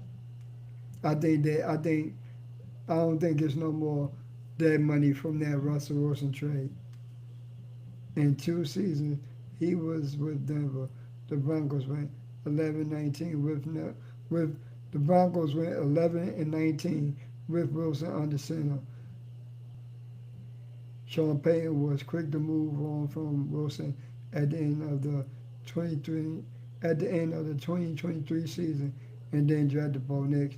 The rest, the rest was history, so to speak. So the rest was history, so to speak. As far as the Broncos and Giant franchises, they have squared off 14 times, including Super Bowl 21, and the series is deadlocked at 7-7. In recent years, they've alternated wins as Denver has gone 2-1 against New York in the last 3 meetings. The most recent game was during the 2021 season opener, September 12, 2021, where Denver traveled to MetLife Stadium and came away with a 27-13 win on the road to kick off the year. This game will be hyped up. Excuse me. This game will be hyped up big time due to Wilson's return, but with where the Broncos are compared to where they were with Wilson, they should be favored to win this game at home. Whoa. I'm kind of with them on that one.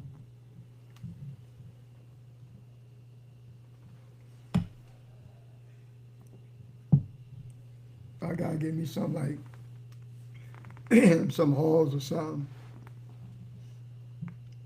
Okay. Now we're gonna go to the Week 16 one. Jaguars.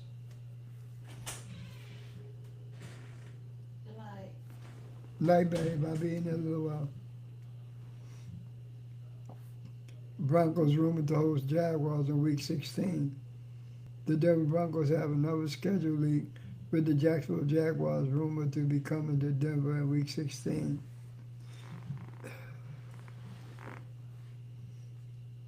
The Denver Broncos will host the Jacksonville Jaguars in Week 16. According to the latest rumors, that means Colorado standout Travis Hunter will be coming home to play in the Mile High City, where he will hopefully leave disappointed. NFL schedule leaks. Yeah. I'm going to download that image because I'm going to post it to my Twitter account. The Jaguars are a tough team to figure out. They should be good, but just cannot seem to figure out how to become a winner. In a lot of ways, the Broncos were in the same boat, but the addition of Sean Payton and then Bo Nix has changed everything here. The same has yet to happen with Trevor Lawrence and whatever head coach he's playing for in 2025. That's Liam Cohen. The two franchises have met 15 times, including 2 playoff games. The Broncos lead the all-time series 8-7. The Broncos have also won 2 of the past 3 games against the Jags. The latest encounter was during the Broncos' last trip to London on October 30th, 2022. In that game, Russell Wilson and the Broncos rallied to beat Jacksonville 21-17. Excuse me. It's hard to say where each team will be at that late in the season due to injuries and a variety of other factors during a long, grueling regular season. However, sitting here in May, I believe Denver to be the better team. We will have to see if that remains the case come Week 16. Okay.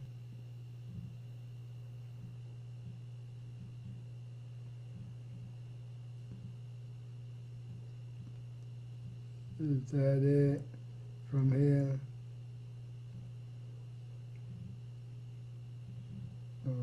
Okay. No. Excuse me.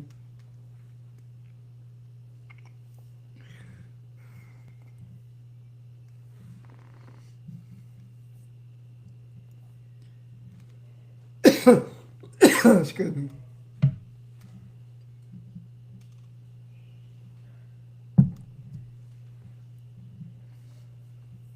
Okay, let's see. Going back to the Denver Broncos website.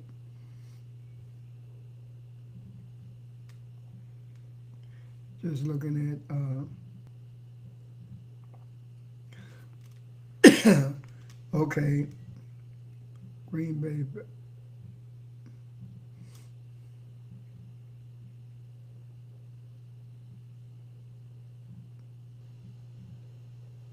Oh, I'm just looking at some. Okay.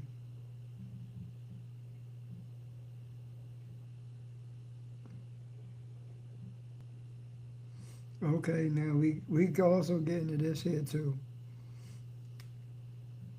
Might as well. I'm on here. Report Payton Broncos two-faced Saints in 2025 preseason.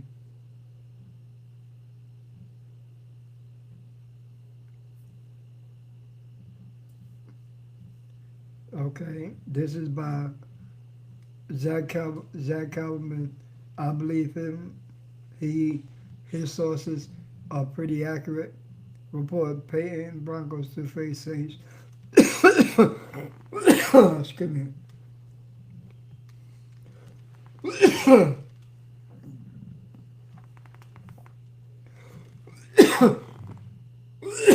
Excuse me.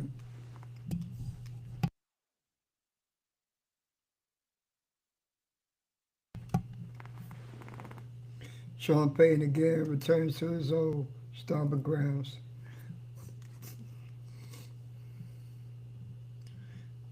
While the Denver Broncos 2025 regular season schedule already revealed the team's preseason docket, similarly beginning to trickle out.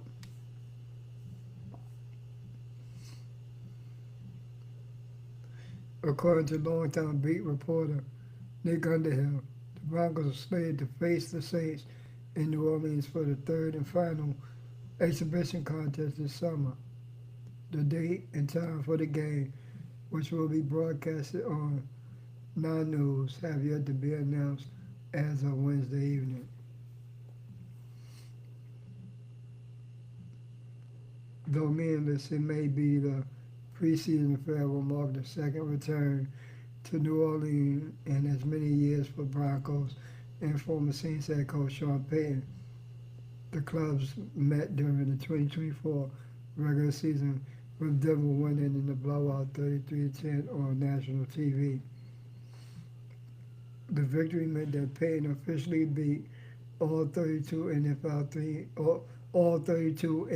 teams throughout his Hall of Fame caliber coaching career, which included a 15-year stint in the Big Easy. He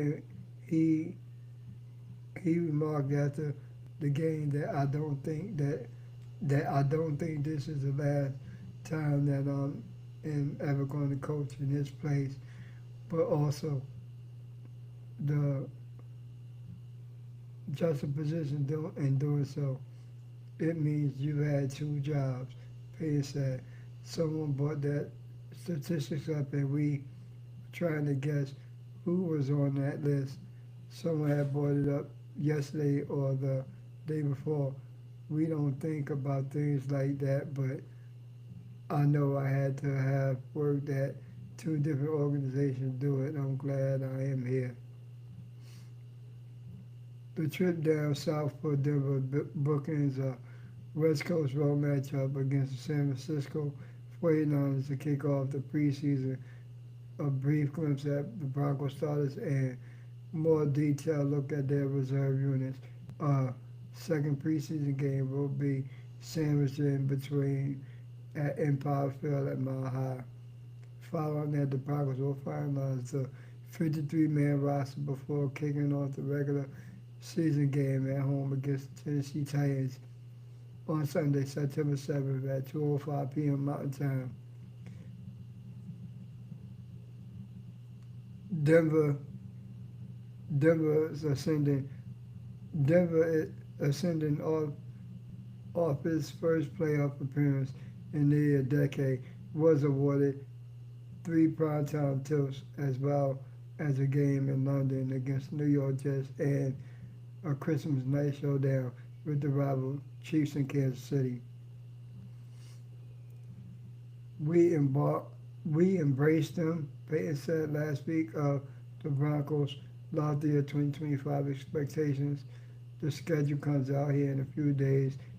There will be a few more primetime TV games. It's part of the deal part of the deal, and you get comfortable doing it. It's a lot better than the alternative. That's what you want. It's one of the things that's attractive about coaching or playing here is the history. I think if you're a competitor, that drives you. Okay. Right.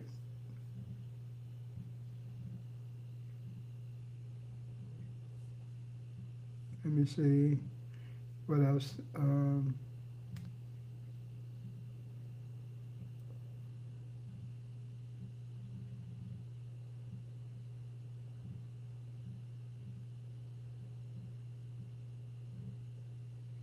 Hold on. Broncos have a chance to snap scary trend with their Week 1 games. Denver will get an opportunity to start off their 2025 season that no other. Okay.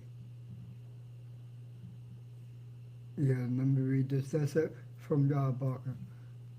Denver Broncos will get an opportunity at the start of the 2025 season that no other team has this season.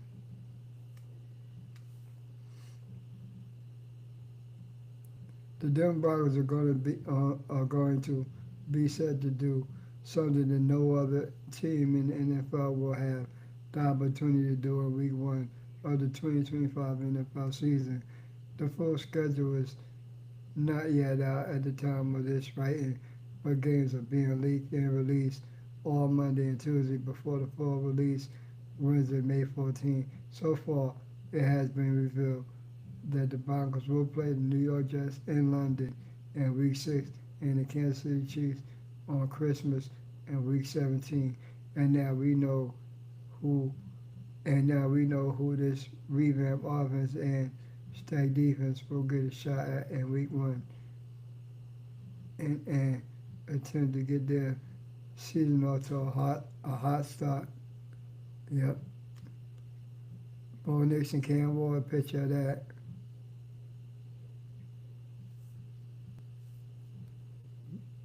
Bo Nix and Cam Ward.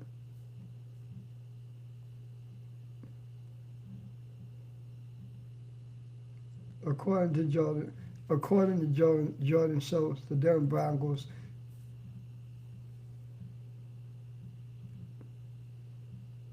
are set to play Tennessee Titans Week 1. Ward, the former Miami Hurricanes quarterback, was drafted first overall for a reason. He's pretty dang good, and without that quarterback situation as he will start Week 1, the Broncos defense will not only be the first to go against him, but it will be a cruise for the defense as they could very well have their best defense in the league in 2025 and will play against a rookie QB in his first ever game. This game could also be very good, though. The Broncos under Sean Payton have started seasons off slow, and for all we know, the Titans and Ward could be pretty good. We have seen it out of rookies before. Either way, this one is going to be fun to watch. Right.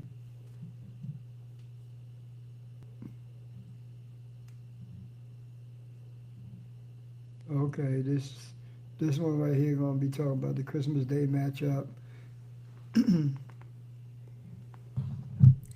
Boy, tomorrow I know I'm gotta go to the store. I'm gonna call my homeboy to come get me. I gotta get some throat lozenges or some shit. This one is a little short one.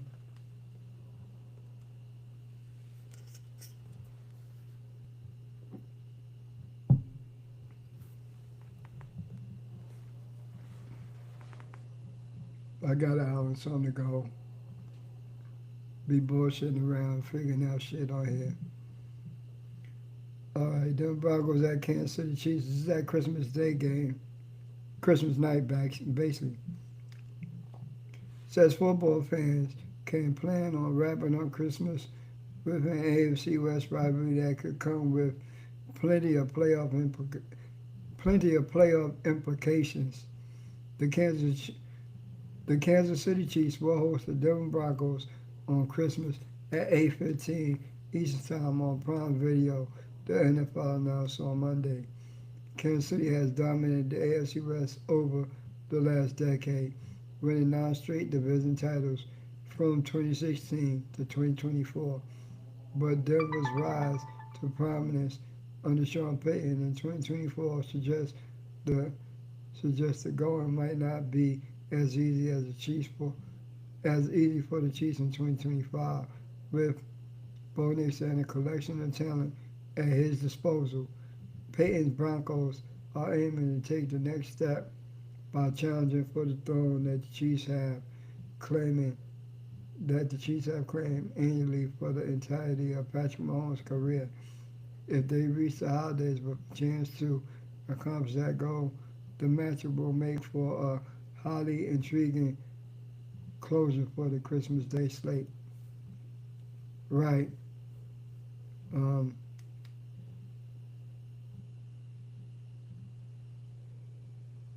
Wow. There's still more to read from here, but just going to talk about something.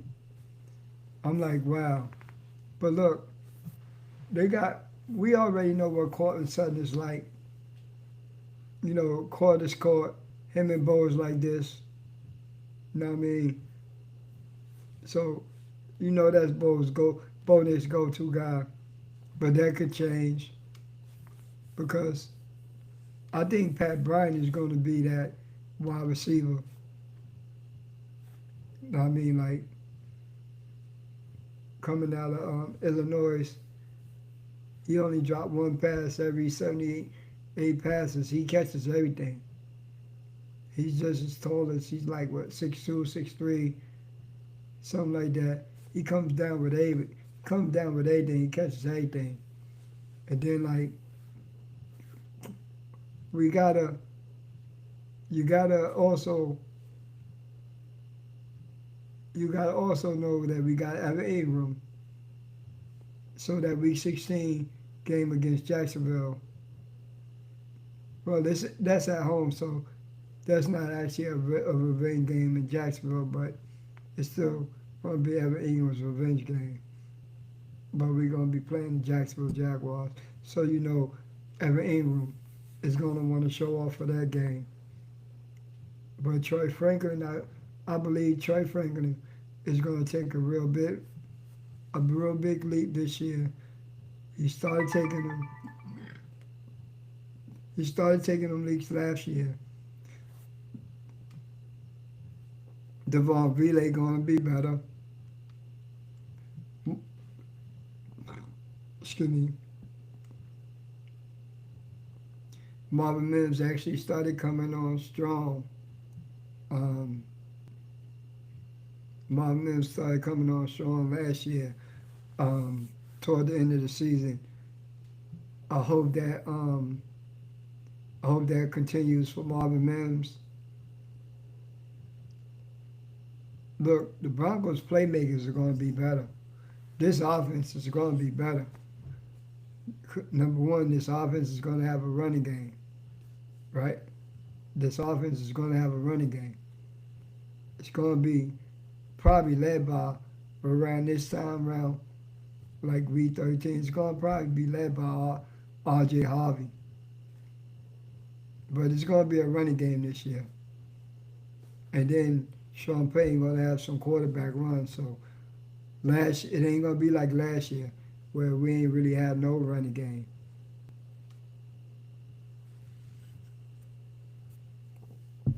and like the Javante Williams is gone, so people thinking that Audric Esme is going to be the lead back, maybe to start off, or it might be Jaleel. Who knows? That's what the training camp is for. Sean Payton's going to pick the best guys. Best guys will get the ball. I think I like Pat Bryant. I'm gonna get his jersey. I'm gonna get R.J. Harvey's jersey.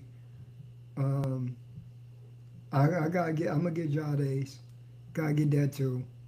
Um, but but this is what I didn't say. Where will I be at for that Christmas night game? Every Christmas, I'm always down at my mother-in-law's, always down there with my wife's peoples. That's where the game will be watched. I will be taking the Google TV box. It used to be the Fire Stick, but now it's the Google TV box. Take that down there with us. Game will come on NFL Network. Right? Turn it on. We usually watch it. We gonna watch it down there. Now, my sister-in-law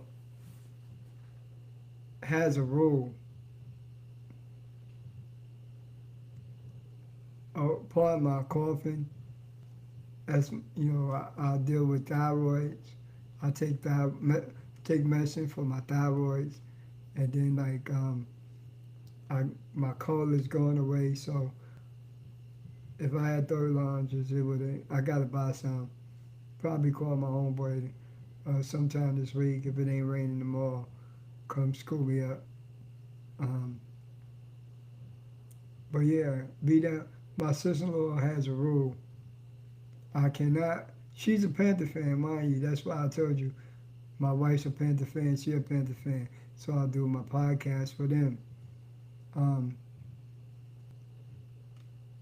When I ride with her, I cannot wear no Broncos skin, but I could take it with me.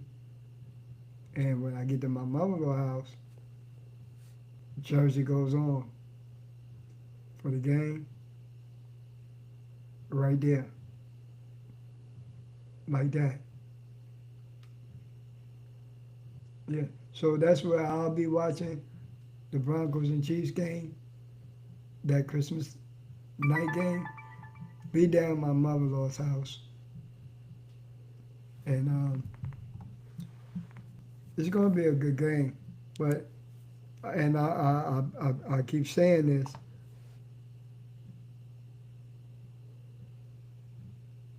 I keep saying this.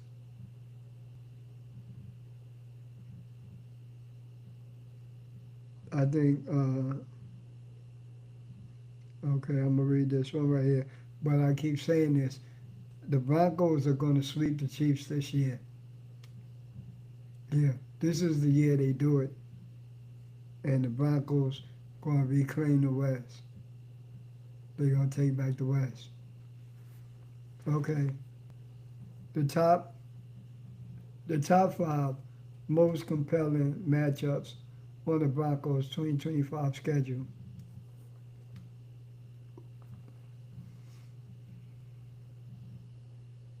The Broncos 2025 schedule has arrived and is chock full of intriguing matchups, from primetime games against division opponents to matchup against stars across the league. There's plenty to be excited about as Denver prepares for a critical season. But which are the most compelling on the Broncos schedule? We got you covered. Okay. Hold on.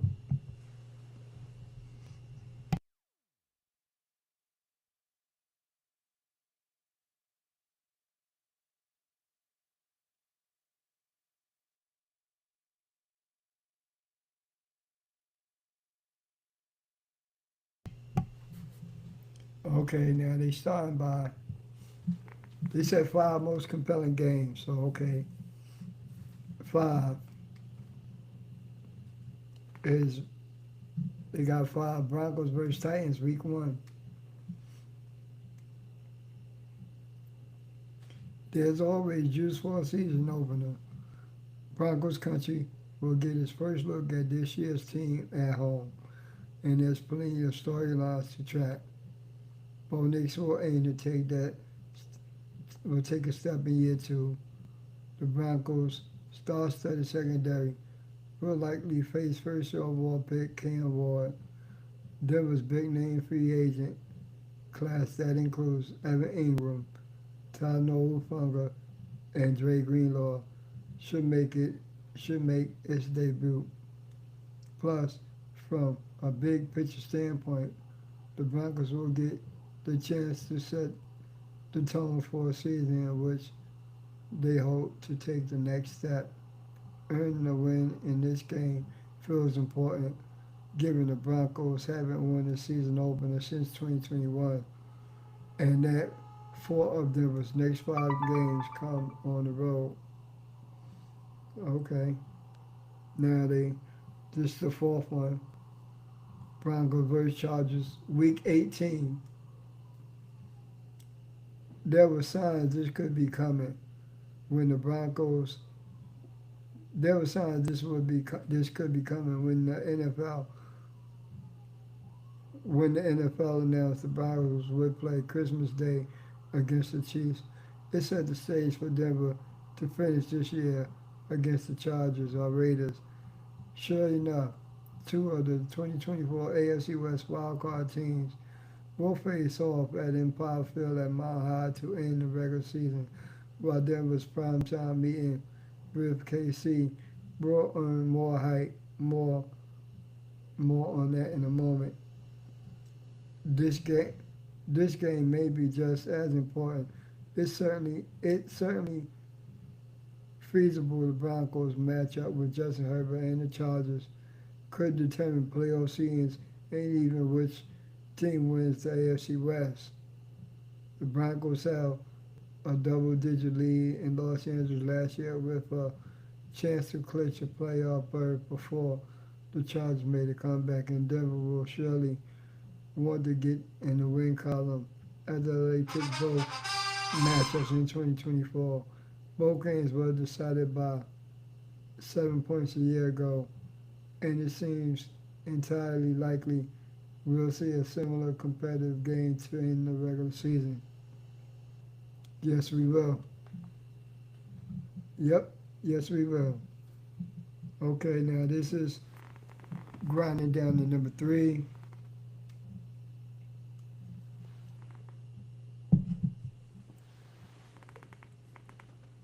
Broncos at Commanders, week 13, Sunday Night Football.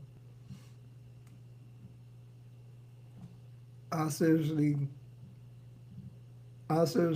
consider putting this game first, and if the Commanders were an AFC opponent, I might have just done that. Yet while the matchup slotted in below 2 conference games, there may be no game that I am as excited to watch in 2025 after the rookie seasons that Bo Nix and Jayden Daniels turned in. This game will be must-watch TV, and it's fitting of Broncos' lone Sunday Night Football appearance of the season. Nix led all rookies in passing yards and in passing and total touchdowns, and he placed second amongst rookies in NFL history in the latter 2 categories. Daniels was incredible in his own right as he won AP Offensive Rookie of the Year honors and led his team to the NFC Championship game in Week 13, which comes directly after the Broncos bye. The 2 quarterbacks will face off for the first time. And then, okay. See, I told you I was going to find that out. It said it right here. The 2 quarterbacks will face off for the first time in their young careers. So, So they never really played. They never really played each other like that. You know what I mean? So this would be the first head-to-head matchup of Bo Nix and Jaden Daniels. And I know Jaden Daniels. He looking at that game too, just as well as Bo Nix is looking at that game. And like Dan Quinn, Sean Payton, two wonderful head coaches. But Sean Payton is the one that won the Super Bowl. Dan Quinn is trying to get there. Sean Payton's career is on the Hall of Fame trajectory. Dan Quinn is still trying to get there. But Washington is going to be good. The Commanders, that game is going to be good. It ain't going to be no cakewalk. It's going to be a good game. Okay. Now this is the number 2 one. Broncos versus Bengals week 4. Monday Night Football. Okay, yeah, this is week 4. This is the first prime time Monday Night Football.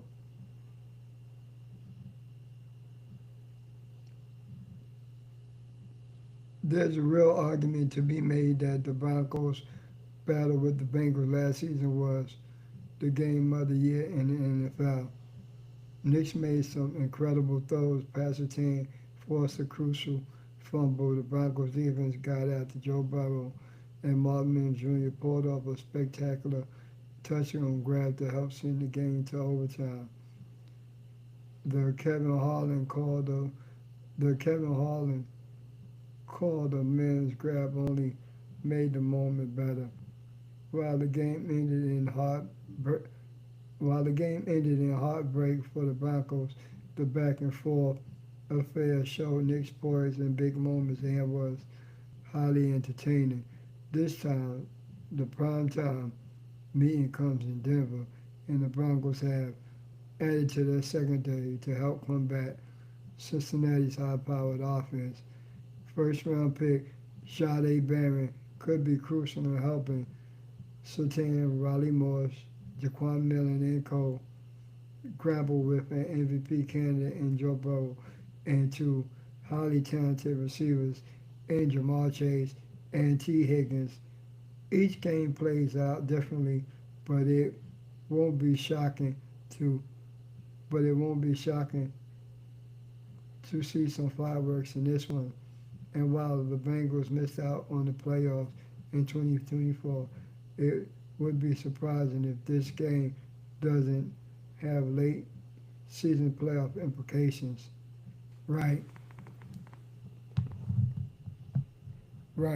So, like I was telling you earlier, all these games that's like Thursday night football, Monday night football, Sunday night football, all these games are crucial. All these games matter. Broncos will have to win these games, especially the ones at home. I ain't worried about it. This is just how the season playing out. So,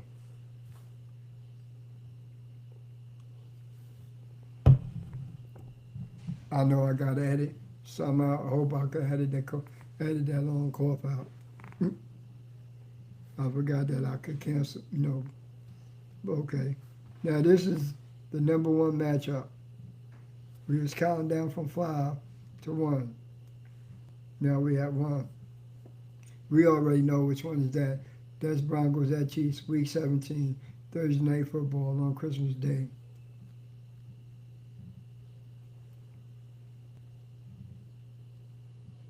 Okay, the Broncos have a chance for a very Merry Christmas, as the primetime battle in Arrowhead could do more than give the Broncos an opportunity for redemption after a gut-wrenching loss in Kansas City in 2024. Excuse me. It may also be a defining game as Denver looks to grab back control of the AFC West from the Kansas City Chiefs for the first time since winning Super Bowl 50. The Broncos have goals beyond simply making the postseason, and it's entirely possible they'll need to win this game to earn a division crown. It certainly won't be an easy challenge as Nick would become just the fourth Bronco quarterback to win at Arrowhead in December. The Broncos, though, have shown their ability to compete with the Chiefs, and their 5 standalone games are evidence of a team on the rise. With the nation watching on Christmas, they'll have a chance to turn that potential into reality. No, this ranking, this ranking is the opinion of the author and does not represent the organization.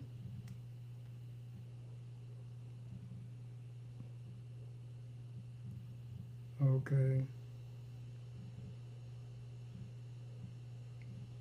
Okay. Gonna read this one. Got plenty of time, then I'm gonna start talking a little bit. Broncos play New York Jets at Tottenham Hotspur Stadium in London, October 12th. The Broncos are headed back across the pond. Denver will face the New York Jets at Tottenham Hotspur on Sunday October 12th at 7:30 a.m. Mountain Time on NFL Network as part of the 2025 NFL London Games, the league announced Tuesday. The Week 6 game will represent the Broncos' first overseas matchup since the win over the Jaguars in 2022, and it will be Denver's third regular season appearance in London. The Broncos are thrilled to represent our fans and the NFL overseas in the 2025 NFL London Games at Tottenham Hotspur against the Jets. Broncos president Damani Lee said Bronco country has no borders, and we join the NFL in sharing a deep commitment to growing the game on a global stage. After having such a wonderful experience in London a few years ago, we can't wait to return to the United Kingdom to engage with such passionate fans and build on the Broncos' proud international history. The Broncos have previously played 9 international games in their history, including 2 regular season matchups, and this will mark the team's first game at Tottenham Hotspur. Okay. Denver will face the Jets in 2024 as the Broncos beat New York 10-9 on a rain-soaked afternoon at MetLife Stadium. The win pushed the Broncos back to 500 on the season, and the team later pointed to the 2-game road trip, which began with a win over the Buccaneers before a week at the Greenbrier as a turning point en route to a playoff berth. Instead of a rematch in New Jersey, however, the teams will meet across the pond. The Broncos have played the Jets in each of the last 5 years, and the 2025 matchup will represent the 8th game in the last 9 seasons between the two franchises. The NFL previously announced the Jets would be a host team in London, and the Broncos were among the eligible opponents for the road matchup. The Broncos will not sacrifice one of their 9 regular season home games in 2025 to travel to Tottenham Hotspur. Denver's Week 6 game is the team's second matchup to be officially announced on Monday. The NFL announced the Broncos will travel to face the Chiefs on Christmas Day on Thursday Night Football. Okay.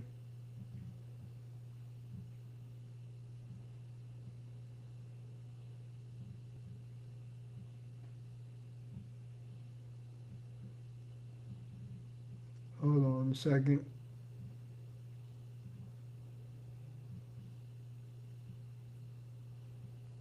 Okay, these are the people who was wondering about the roster moves that the Broncos made. Broncos signed tight end Cole Fotheringham, inside linebacker Jordan Turner, wide receiver Kyrie White, and they also bring long snapper Zach Triner and waive 4 players. Following the Broncos' rookie minicamp, the team has signed 3 tryout players to its roster. Riverside tight end Cole Fotheringham, rookie inside linebacker Jordan Turner, and rookie wide receiver Kyrie White, the team announced Monday. The team also signed long snapper Zach Triner, who joined the team in April and was released at a rookie minicamp. In corresponding move with the Broncos wave, cornerback Kendall Bowler, nose tackle Christian Dow, linebacker KJ Cloud, and tight end Thomas Yasmin. Rookie punter Jeremy Crawshaw was also placed on the exempt international players list and will not count against the Broncos' 90-man roster limit. Fotheringham, who participated in the minicamp as a veteran trial player, has appeared in 2 career games, recorded 1 career reception for the Raiders. He also spent time on the Raiders and Texas practice squad in 2024. Turner spent his final collegiate season at Michigan State and recorded 66 tackles, 10.5 tackles for loss, 3 sacks, 2 interceptions in 2024. He previously played 3 seasons with the Wisconsin Badgers. White caught 44 passes for 526 yards, 3 touchdowns, and 12 starts during his final season at Utah State. He also returned 8 kickoffs for 100. He also returned 8 kickoffs for 188 yards. Triner appeared in 84 games in his NFL career, including 3 games for the Dolphins in 2024. Bowler and Dow signed with the Broncos ahead of rookie minicamp as college free agent. Cloud initially joined the team's practice squad in December before signing a future contract at the conclusion of the season. Yasmin spent the 2024 season on the Broncos practice squad. Okay.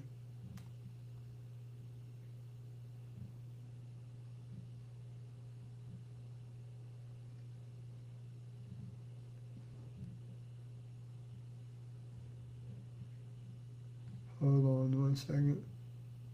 Okay, news. Bronco Notebook. Cornerback Jade Barron shows exactly what we saw on tape. Wide receiver Pat Bryant highlights contested catch ability. We're going to check this out too. I got a little bit of time.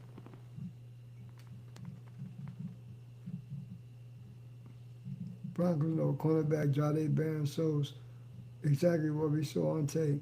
Wide receiver Pat Bryant highlights contested catch ability. The Broncos' first-round pick appears to be as advertised, as head coach Sean Payton watched Texas cornerback Jade Barron during his initial practice as a Bronco. Payton saw the traits they evaluated during the pre-draft process. I would say he is exactly what we saw on tape. Smart, savvy, Payton said. If you're watching closely, some people transition and stop very quickly. He has really quick twitch. I'll say he's sticky in coverage. I think he's one of those players that already at a young age understand splits. I worry sometimes with the corners. If you're defending every route, you're defending no route. He's really savvy as to a tight split. He eliminates 80% of what could be run. You feel a veteran player. The 2024 Jim Thorpe Award winner as the nation's best defensive back said he's enjoying the process as he returns to the practice field for the first time since January, and he's learning the nuances of the NFL game. I'm just adjusting, Barron said. I'm trying to learn the play schemes, the concepts that offenses is running now at this level. A lot of different motions, a lot of different shifts. So just adjusting, just adjusting it and putting it into my game. Bryant looking to carve out own path. This was this is the wide receiver the Broncos selected in the third round on day 2 of the draft. First on day 2 they selected R.J. Harvey. Then they took back. Then they got the wide receiver Pat Bryant. After the Broncos selected Illinois wide receiver Pat Bryant in the third round, paying off an impressive comparison. There were so many things about his game that reminded me of former Saints wide receiver Mike Thomas. Head coach Sean Payton said after the draft. Asked Saturday about those comments, Bryant said it was great to hear the comparison to a player like Thomas. He also said, however, that he hopes to carve his own path. At the end of the day, I try to control my own destiny, Bryant said. I'm trying to be the best Pat Bryant that I can be. Part of being that version of himself includes making contested catches, which he did impressively during the rep in Saturday's practice. When the ball is in the air, it smiles, Bryant said. Those are the catches that I had to make to be successful at this level. We embraced them.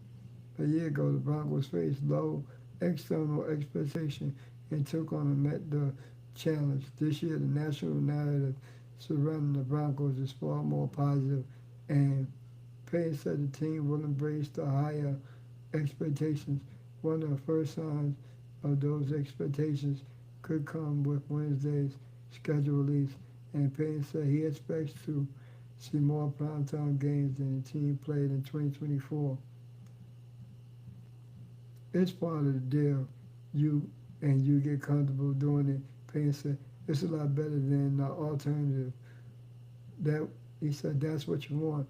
It's one of the things that attractive about coaching or playing here is the history. I think if you're a competitor, that drives you. Quick hits. The Broncos had nearly 60 players participate in Saturday's practice, including 30 including almost 30 college tryout players. Denver has a history of success with undrafted players. Payton said the Broncos would discuss signing a couple of the players who participated on Saturday for training camp. Asked about linebacker Drake Greenlaw's injury, Payton said the veteran player is on schedule and will be a full participant in training camp when training camp arrives. That's what all about.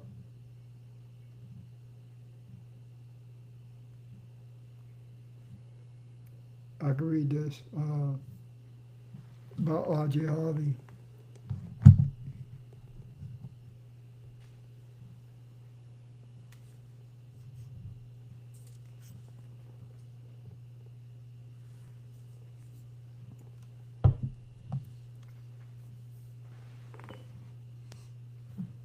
Okay, it says we're glad he's here. Broncos running back R.J. Harvey shows potential with vision, pass catching ability at rookie minicamp. Boy, I'm reading fast. Sometimes I gotta slow down. Second round pick R.J. Harvey stopped taking snaps and started taking handoffs when he arrived at the University of Central Florida in 2020. The former high school quarterback initially attended the University of Virginia as he attended to play the position at the collegiate level, but he soon realized his path to the NFL would arrive via a different position in the backfield. Harvey's decision proved to be the right one as he set UCF's all-time touchdown record and led the Big 12 in rushing touchdowns. In his final collegiate season, he became just the second player in school history to record consecutive 1,000-yard seasons, and only 3 FBS running backs had more rush yards than Harvey over the last 2 seasons, as Harvey took his first snaps as an NFL player during the Broncos rookie minicamp, though his experience at quarterback is still paying dividends.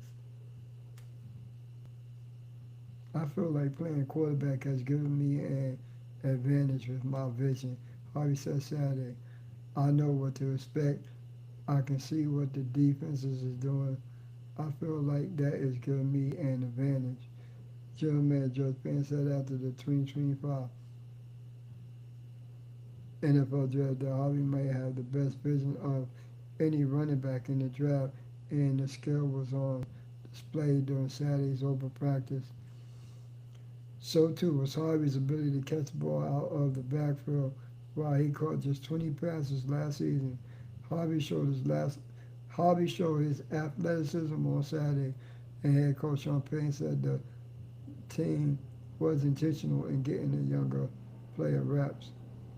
I think when you look at a lot of collegiate offenses, I don't know how often the running back is built into the passing game, Payton said.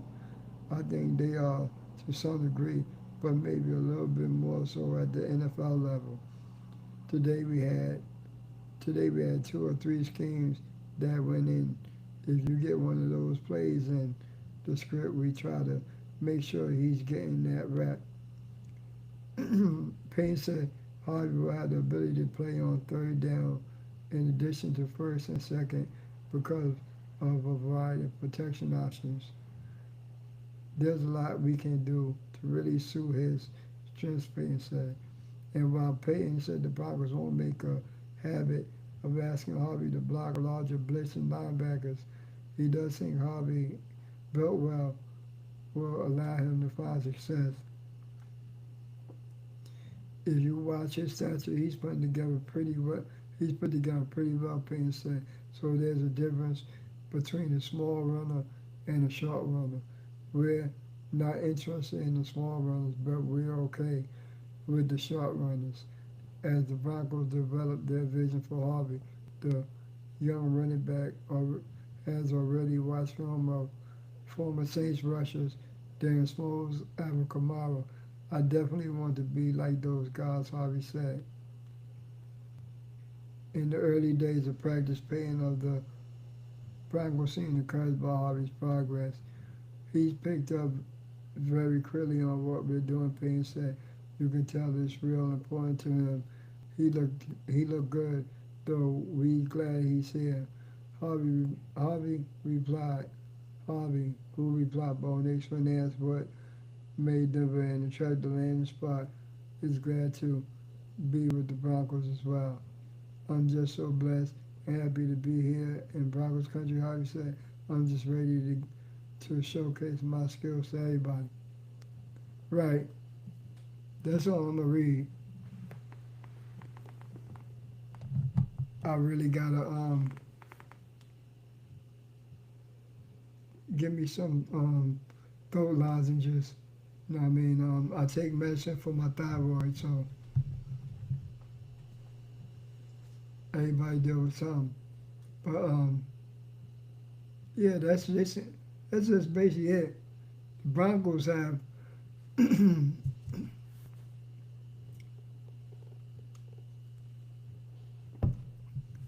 the Broncos have a real good chance to win the AFC West this year. And like Mark Corbin, I could have, put this on mute. This is a new mic just hooked up today. But after this, hopefully I got to edit it out. Didn't see what spot it was, but fuck it. But yeah, the Broncos have a real good chance of winning the AFC West this year. And earlier today, like I said, when I was hearing people on Twitter, X, saying the Broncos schedule is set up sweet. Yeah, it is really set up sweet. So I'm just like, let's go. Now, I got like another hour on here. I just want to play with this right here.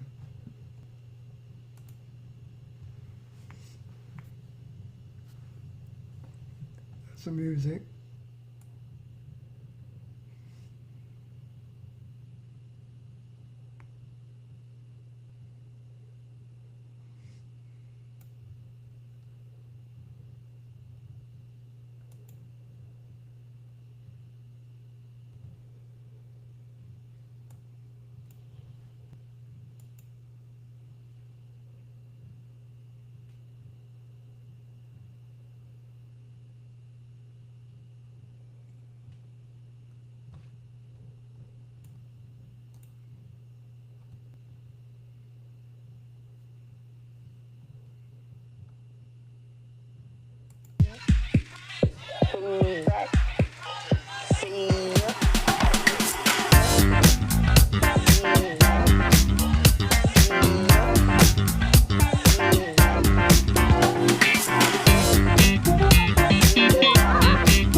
Whoa.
I'm kind of liking this.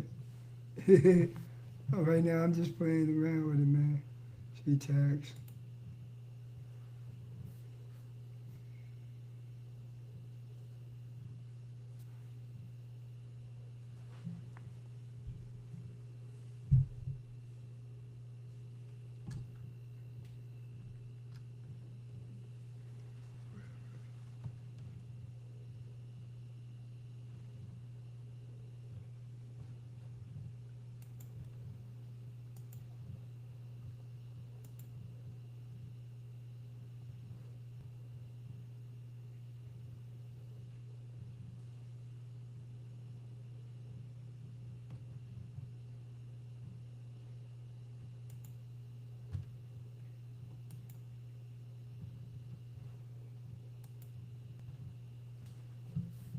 Okay, yeah, I chose that background. But like, I'm liking this.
I got 2 slices of pizza I'm gonna eat for dinner, and I'm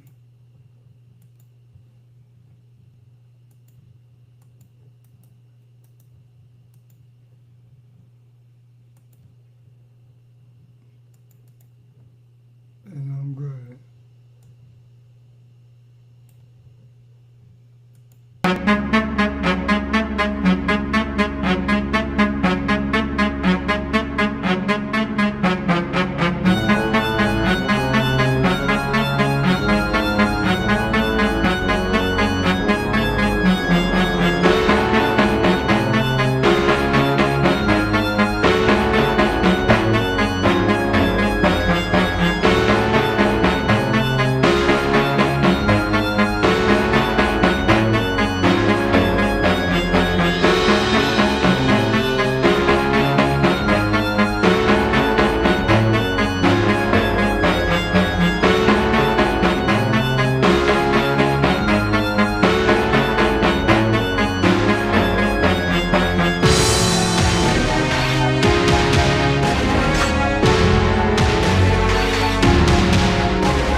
Right, right, right, right.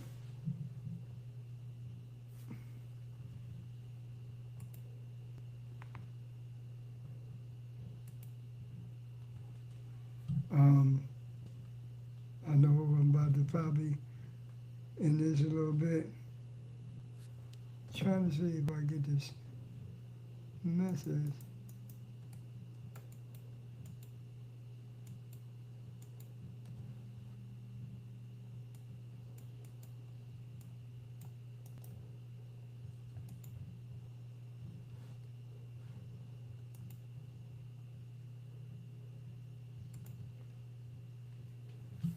But I think I'm gonna start ending this in a little bit. Take a little break for a minute. Be right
Yeah, gonna start this real quick.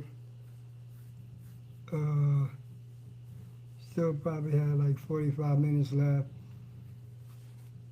but this is all right.